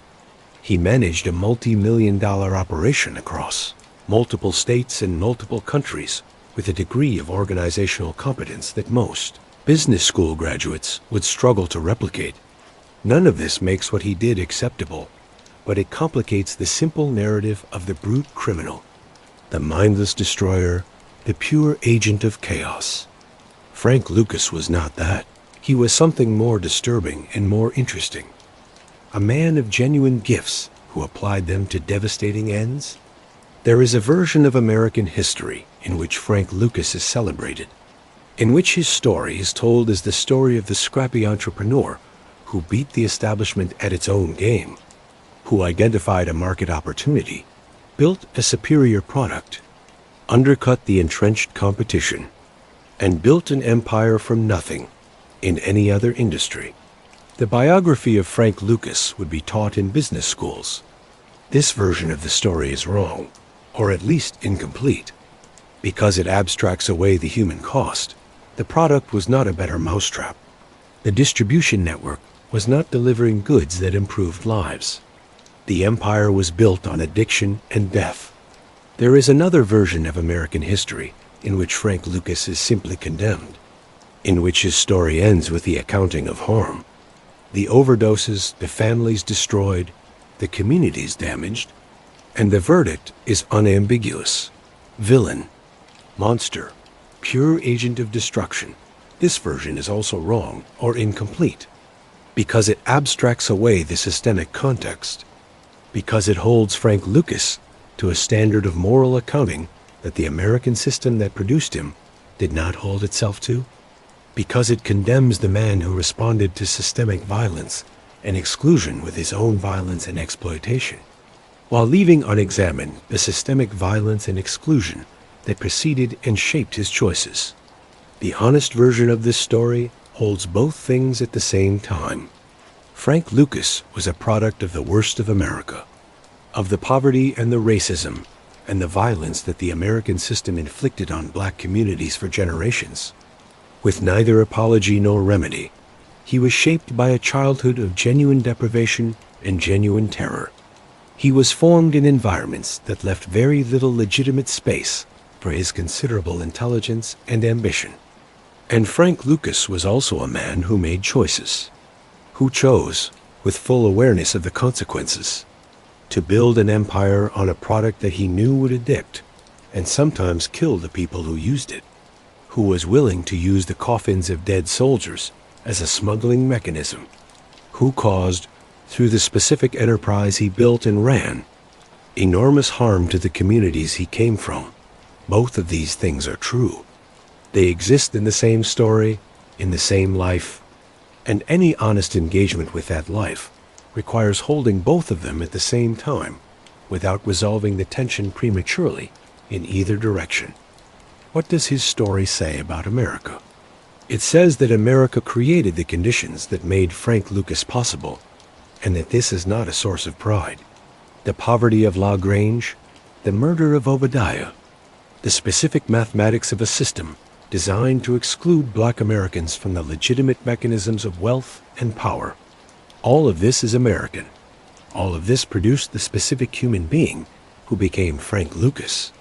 It says that the legitimate and illegitimate economies of America are not as separate as we like to pretend, that the mafia families who controlled the drug trade before Frank Lucas arrived were deeply integrated with legitimate business, with politics, with law enforcement, that the corrupt police officers who were on Frank's payroll were part of the same institutional apparatus that was supposed to be fighting the drug trade, that the lines between the legal economy and the criminal economy are permeable in ways that the formal narrative of American institutions prefers not to acknowledge. It says that American criminal justice in this era was applying its most severe consequences to the people at the lowest levels of the supply chain, the users, the street-level dealers, while the people at the top, including the law enforcement figures who were supposed to be stopping the whole enterprise, were either profiting or looking away, and that a man like Frank Lucas, who was simultaneously a major criminal and a major source of information about the corruption of that criminal justice system, became a tool by which some portion of that corruption was finally exposed. It says that the American dream, a promise of upward mobility, of bootstraps and determination, and the idea that any American can build something from nothing, operates differently depending on what color you are and where you were born and what year your story began. That the same intelligence and discipline and organizational acumen that built Blue Magic, deployed in a different America, in a different life, might have built something entirely different and entirely legitimate. That talent does not determine outcome when the landscape in which talent is deployed is not level. And it says something about violence, about what happens when violence is the primary tool available to you for establishing security. Because in the world Frank Lucas came from, and in the world he built, violence was precisely that. It was the enforcement mechanism, the dispute resolution system, the ultimate guarantee, and violence as a foundation for security is always temporary, always. Because there is always someone more willing to use it, or someone with more of it, or someone whose violence arrives in the form of 100 federal agents and a warrant. Frank Lucas built his empire on violence, on the threat of it, on the reality of it, on the capacity to deploy it in ways that kept competitors and enemies at bay, and ultimately a different kind of violence, the organized, sanctioned violence of federal law enforcement. Ended that empire the same way all such empires end. There is no final answer here. There is only the story, in all its terrible complexity. To truly understand the story of Frank Lucas, you cannot stop at the man himself. You have to understand the America that made him. And that America has several distinct layers that we have touched on, but need to examine more fully. Let us start with the Vietnam War. Because the Vietnam War is not simply a backdrop to this story, it is an active participant. The United States began its major military involvement in Vietnam in the early 1960s, and by the late 1960s was committing hundreds of thousands of troops. The human cost was staggering. More than 58,000 American military personnel died in the conflict. But the war also created something else, a pipeline between Southeast Asia and the United States that had never existed before at that scale. American soldiers serving in Vietnam had access to heroin of extraordinary purity. The Golden Triangle, the region Frank Lucas would eventually visit, was producing vast quantities of high-quality product. And American military bases in Vietnam and Thailand were surrounded by vendors eager to sell to American personnel. Drug use among Vietnam veterans became a significant problem during the war and a persistent one after it. When soldiers came home from Vietnam, and Frank Lucas came to understand this in ways that the military and the government were slow to. They brought with them not just trauma and injury and the invisible wounds of combat, but sometimes also established drug habits. The pipeline between Southeast Asia and America was not only the one Frank Lucas built through the coffins of the dead, it was also the one that thousands of individual soldiers were carrying home in their bodies and their luggage. The Vietnam War created, in other words, both the supply opportunity and a portion of the demand that Frank Lucas was meeting. This is not to say that the war caused a drug problem in Harlem. The heroin trade in Harlem predated American involvement in Vietnam. But the war supercharged it. It provided access to supply that had not previously been accessible. And it created a wave of returning veterans who, in some cases, were already chemically dependent. The government's response to all of this was, to put it mildly, inadequate. The Veterans Administration, the system designed to care for returning military personnel, was chronically underfunded, overwhelmed, and in this era largely unprepared to address substance use disorders in returning veterans. The idea that drug addiction was a medical condition, requiring treatment rather than a moral failure requiring punishment, was not yet dominant in American policy. The Nixon administration, in 1971, declared a war on drugs, a phrase that Richard Nixon's domestic policy advisor John Ehrlichman later admitted, in a remarkable 2016 interview, was deliberately designed to target two specific communities. Ehrlichman's exact words, as reported by journalist Dan Baum, were that the Nixon administration's enemies included the anti-war left and black people, and that by associating hippies with marijuana and black people with heroin, the administration could arrest their leaders, disrupt their communities, and vilify them night after night on the evening news while denying it was what they were doing. This is the policy environment in which Frank Lucas operated. The war on drugs, as Ehrlichman's confession makes clear, was never simply a law enforcement response to a public health problem. It was a political tool with specific racial targets. The enforcement of drug laws was systematically harsher in black communities than in white ones. Not because black Americans used drugs at higher rates, because they did not and do not, But because that was where the enforcement apparatus was directed, Frank Lucas was, in a grotesque irony, simultaneously a victim of this system and a participant in it. He was someone who could expect harsher treatment from law enforcement by virtue of his race, who operated in a criminal ecosystem that had been shaped in part by the deliberate policy decision to concentrate drug enforcement in black neighborhoods. And he was also someone who was actively contributing to the harm that policy was ostensibly designed to address, feeding addiction in his own community, doing tremendous damage to the very people whose vulnerability the political system was cynically exploiting. The corruption of the NYPD Narcotics Division, a systematic pattern of officers protecting drug dealers in exchange for money, adds another layer, the Knapp Commission, which Frank Lucas's cooperation later extended and deepened, found that corruption in narcotics enforcement was not a matter of a few bad actors, but a systemic condition. Officers were not just occasionally bribed.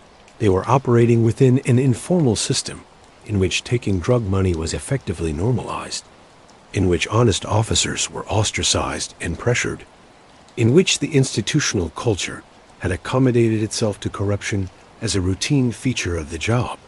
This meant that the drug trade in Harlem was not simply tolerated by law enforcement.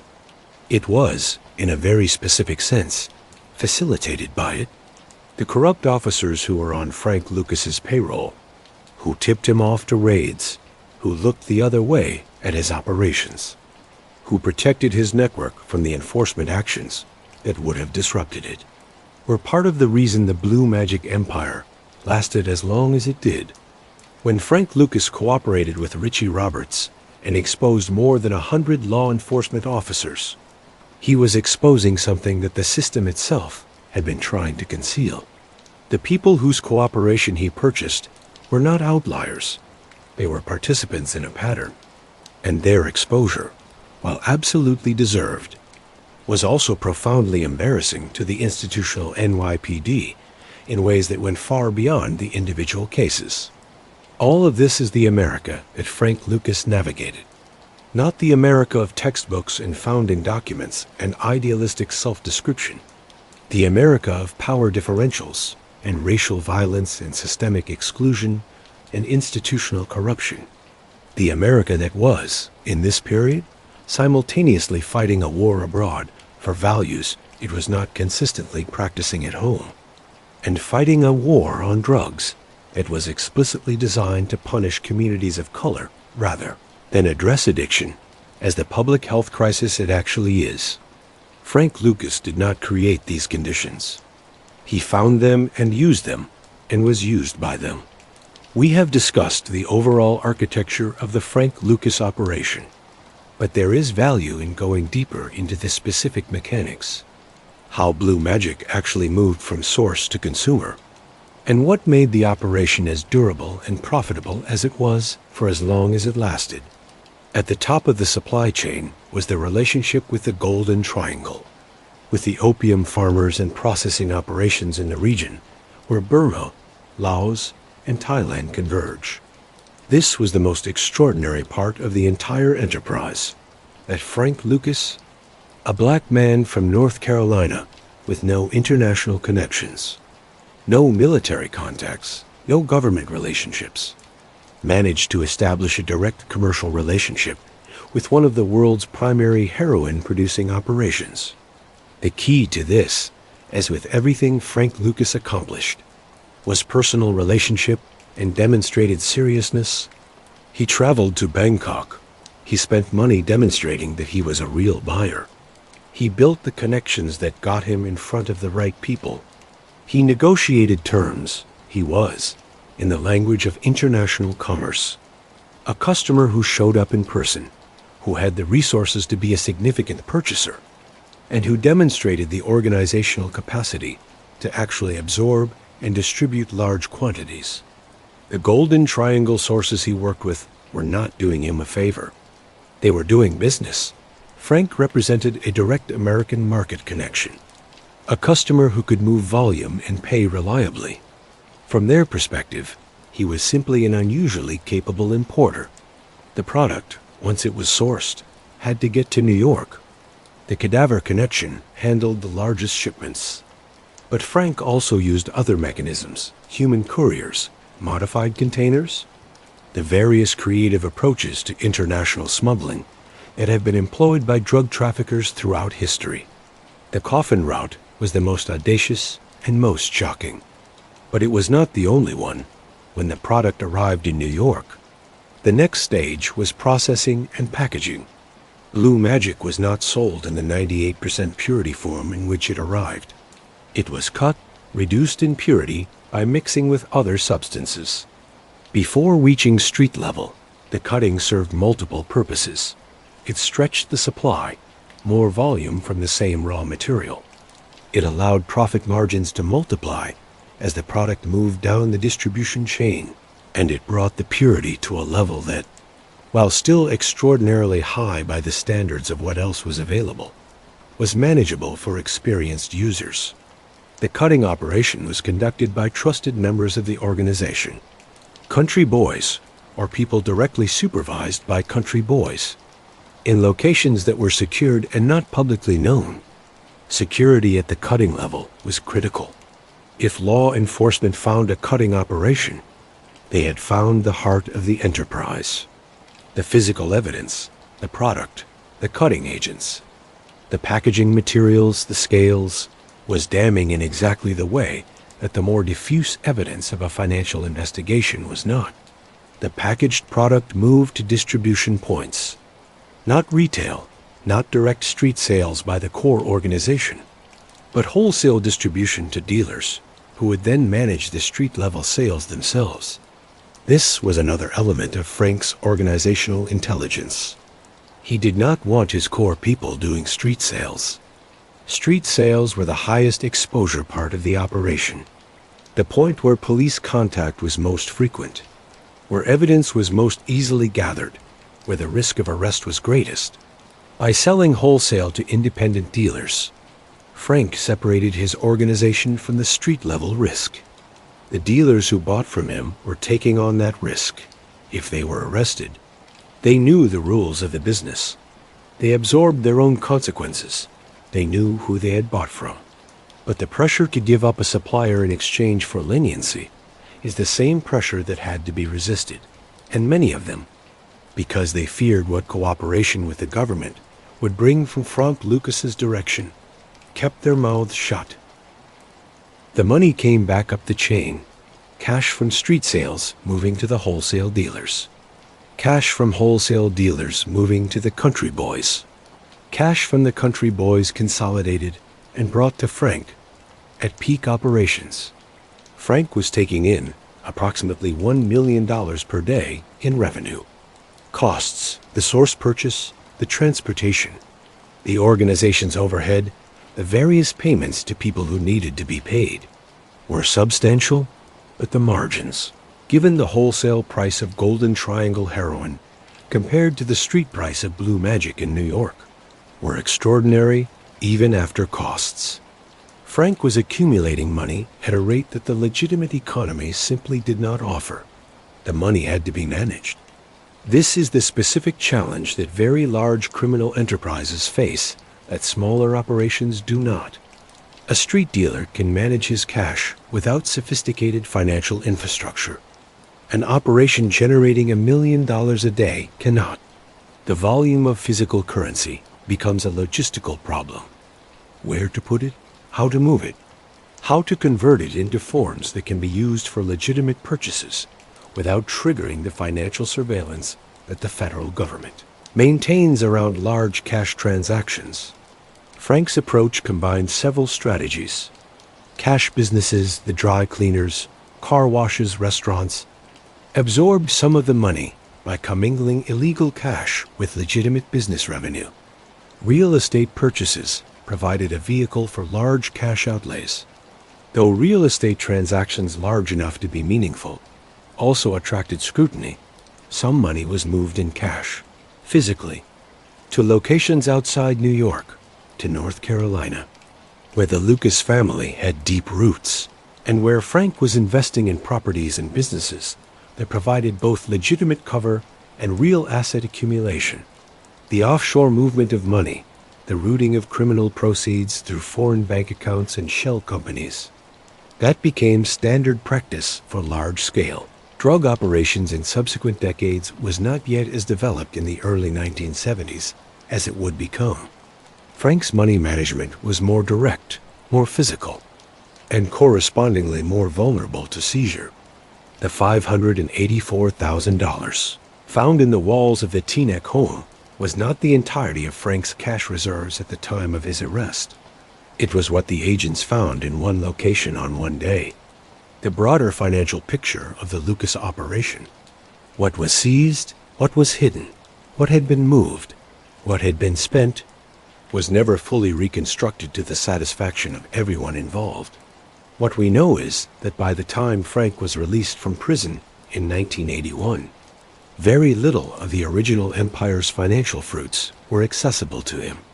The lawyers had taken substantial amounts. The government had seized substantial amounts.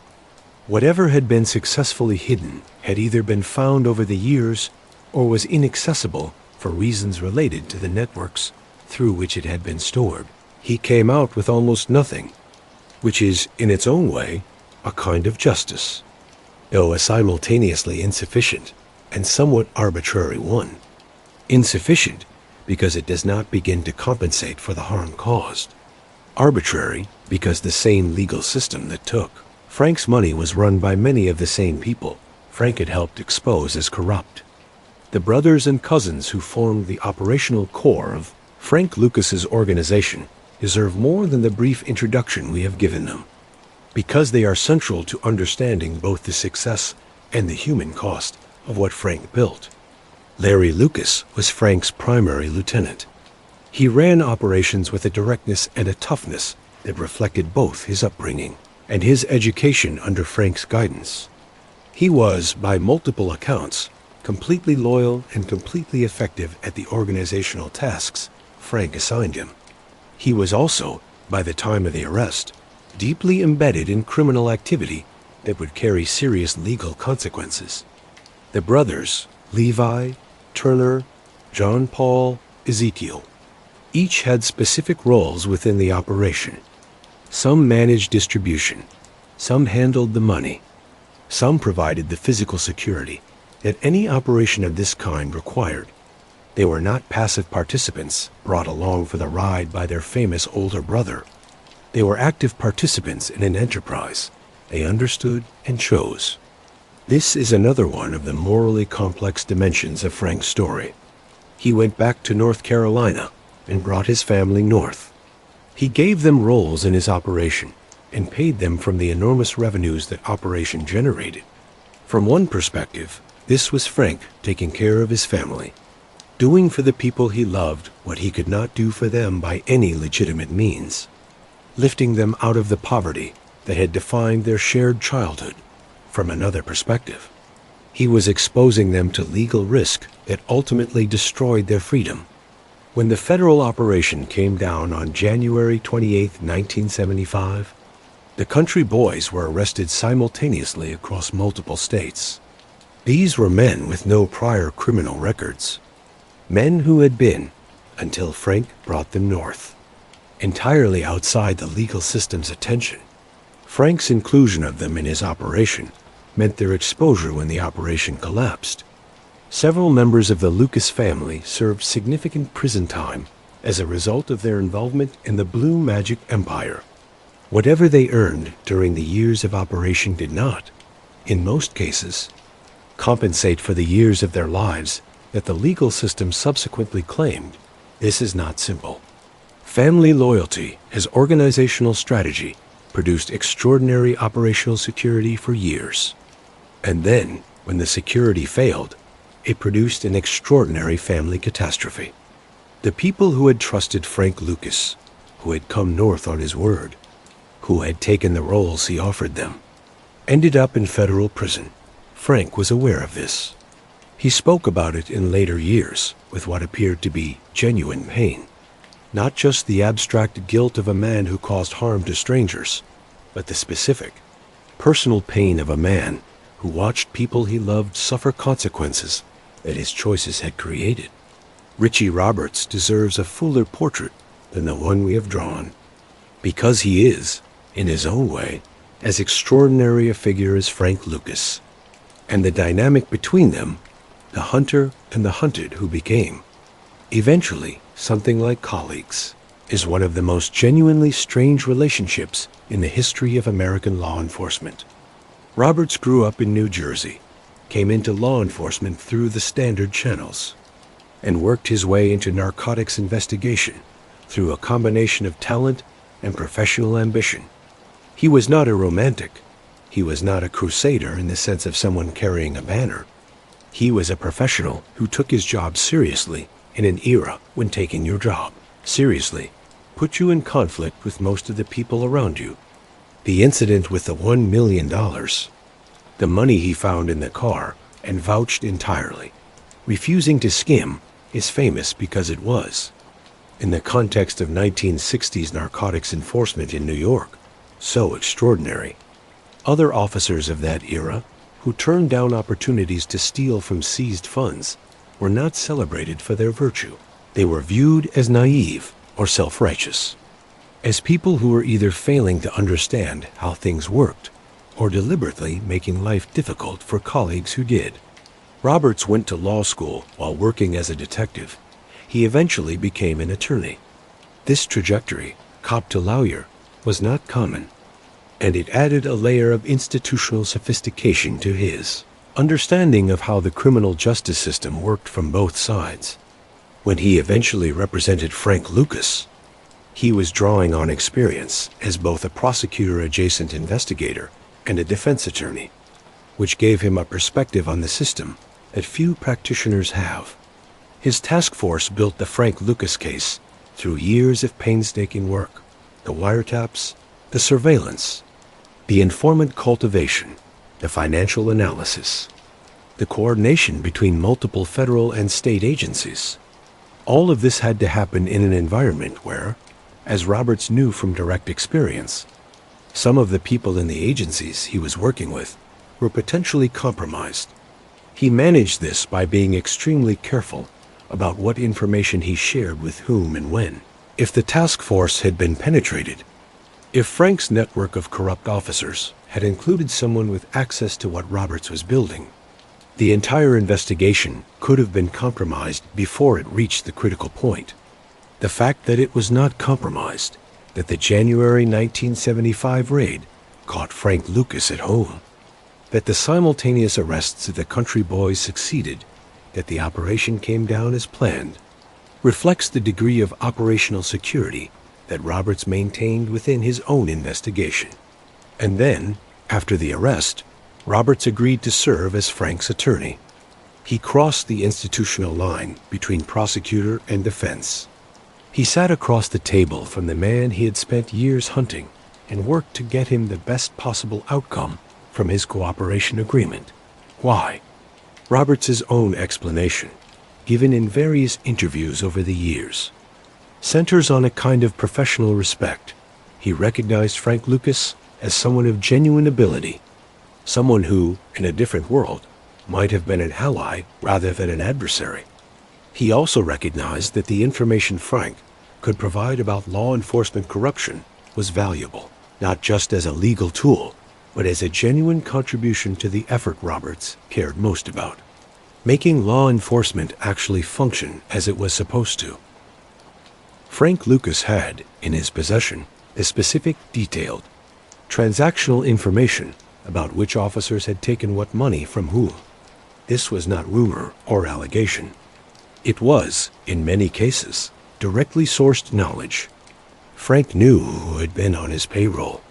Because he had personally paid them, that information, turned over to investigators who could use it, was more damaging to corrupt law enforcement than almost anything that could have been obtained through conventional investigative means.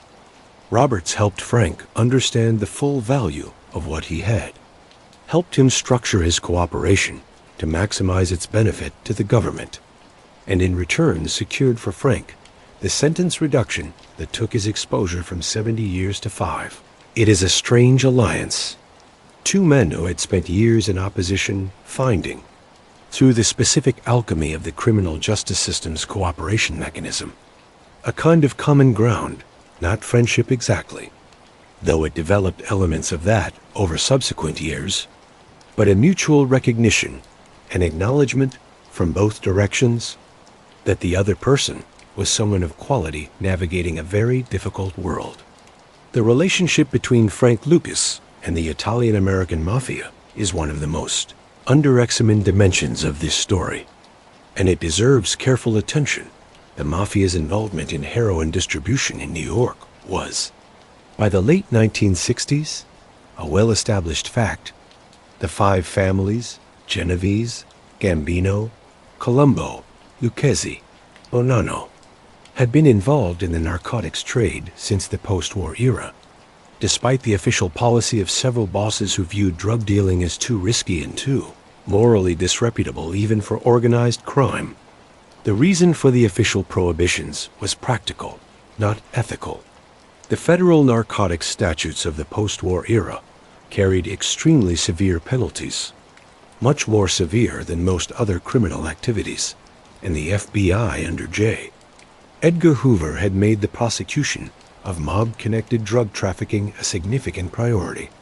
The Mafia's bosses feared that drug cases would expose their organizations to prosecutorial attention at a level that could threaten the entire enterprise. But the money was too good. Individual family members, and eventually the families themselves, continued to participate in narcotics distribution despite the official prohibitions, accepting the risk because the margin was simply too attractive to leave on the table. Their business model was straightforward. They imported heroin from Europe through the French connection, distributed it wholesale to intermediaries, often black dealers in Harlem and other urban areas, and collected money moving upward through the chain. They were not street-level operators. They were importers and wholesalers, taking the largest margin while exposing themselves to the least direct risk. Frank Lucas disrupted this model entirely by going directly to the Golden Triangle, by building a supply relationship that bypassed the French connection and bypassed the Mafia's wholesale position. He eliminated their role from the value chain. Black dealers in Harlem who bought from Frank Lucas were no longer buying from the Mafia. They were buying from Frank, and they were buying a better product at a lower price. The Mafia's response to this was initially puzzlement and then concern. The specific intelligence they had, the names, the network, the mechanism, was not immediately available to them because Frank had been deliberately invisible for so long. By the time they fully understood what was happening, the blue magic operation was already deeply established. There were conversations, there were meetings. In the way that meetings in this world happen, circumspect, in neutral locations, with careful attention to who was present and what was said, the Mafia made it clear in these conversations that they were unhappy with what Frank Lucas had built. They viewed the direct sourcing operation as an encroachment on their business. Frank Lucas, by multiple accounts, was not particularly moved by these expressions of displeasure. He was making $1 million a day.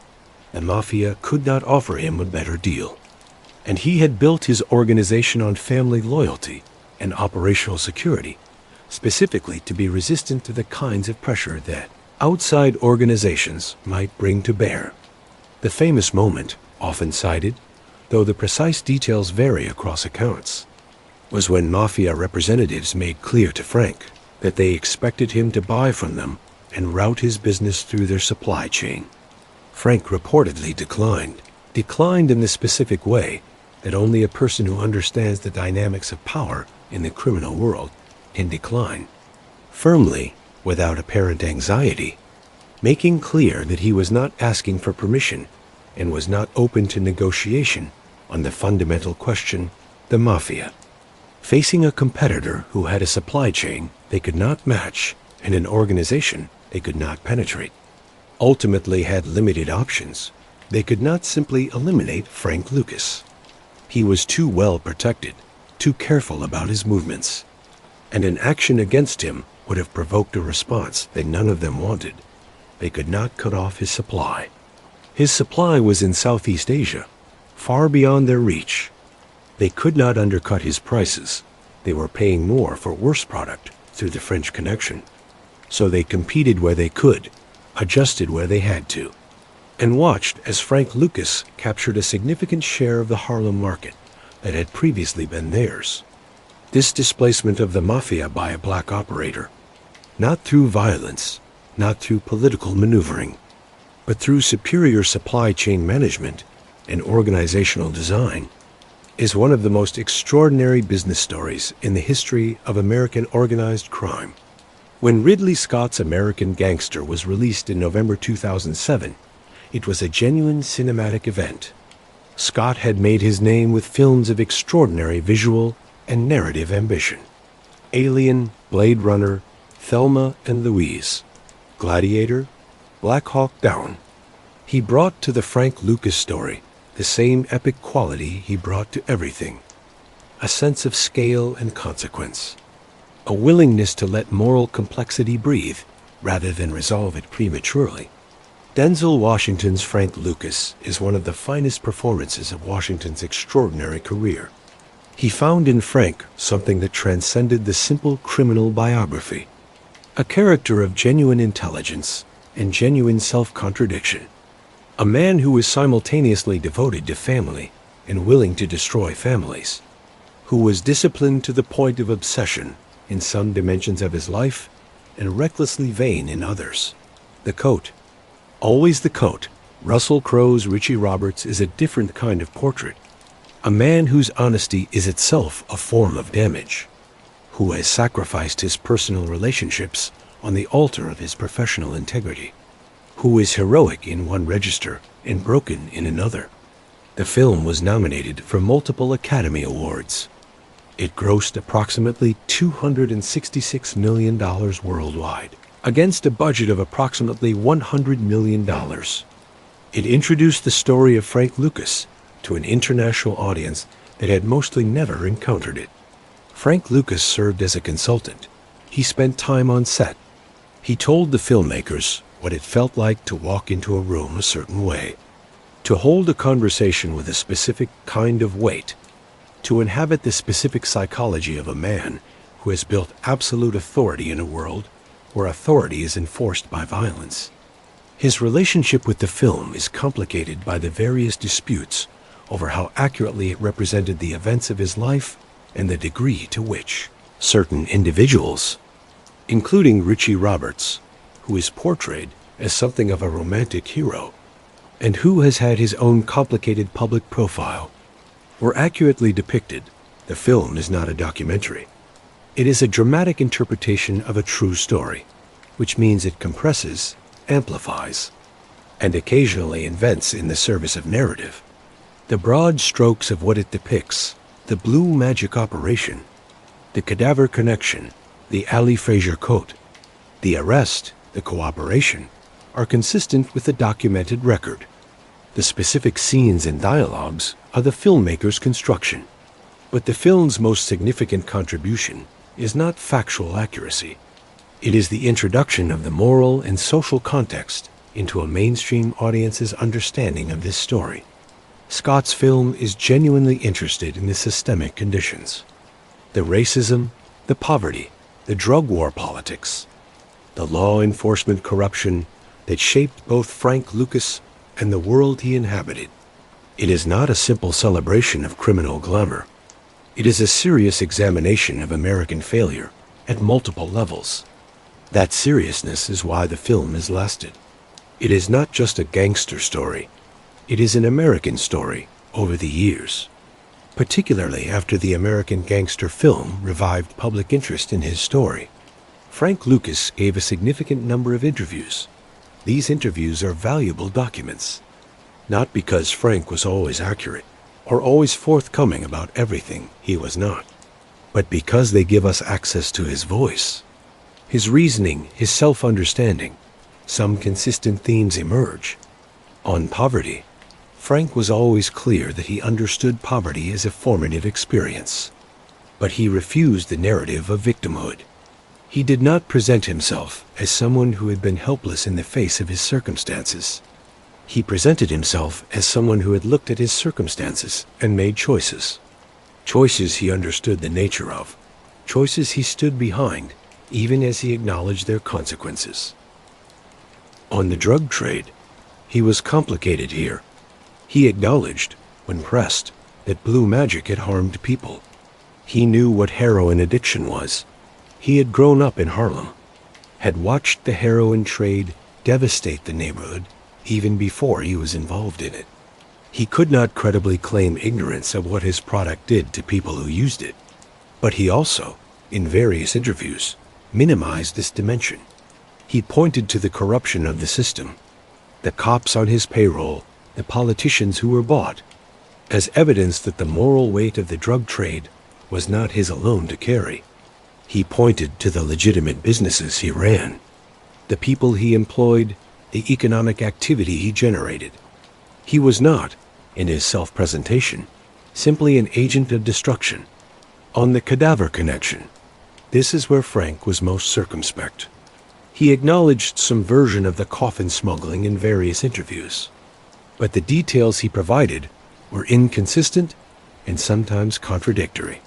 He was obviously aware that this particular aspect of his operation was the most morally indefensible, that it was impossible to construct any kind of sympathetic narrative around using the bodies of dead American soldiers as drug mules, and he navigated it accordingly on Richie Roberts.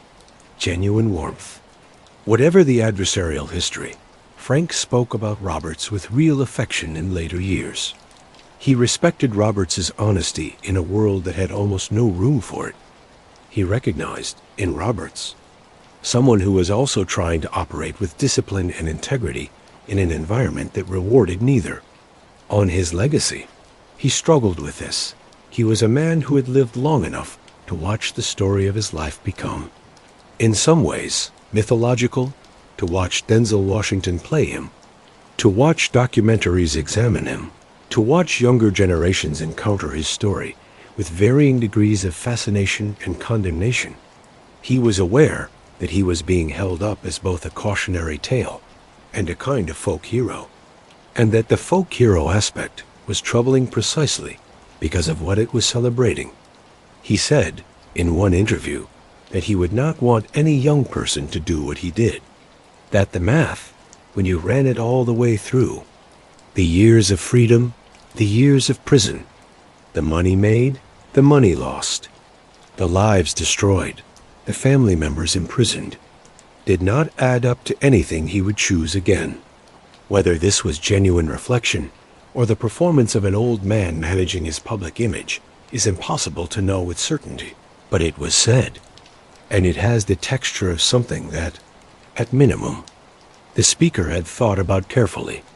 That was the story of Frank Lucas, a man born with nothing, in the absolute nothing of sharecropper poverty and racial violence in the American South. A man who watched hatred murder someone he loved when he was 6 years old and decided, from that moment forward, that the world was not going to give him anything. A man who walked north with nothing but his intelligence and his fury, and his willingness to do whatever was necessary. He found a teacher in Harlem. He studied for 20 years. He traveled to the other side of the world. He built something that no one had built before. He made $1 million a day and hid in plain sight. He made one mistake in a chinchilla coat at a boxing match. He watched the walls close for 4 years before they finally came down. He sat across a table from the man who caught him and talked. And what he said changed the shape of law enforcement in New York City. He went to prison, he came out, he went back, he came out again, he grew old.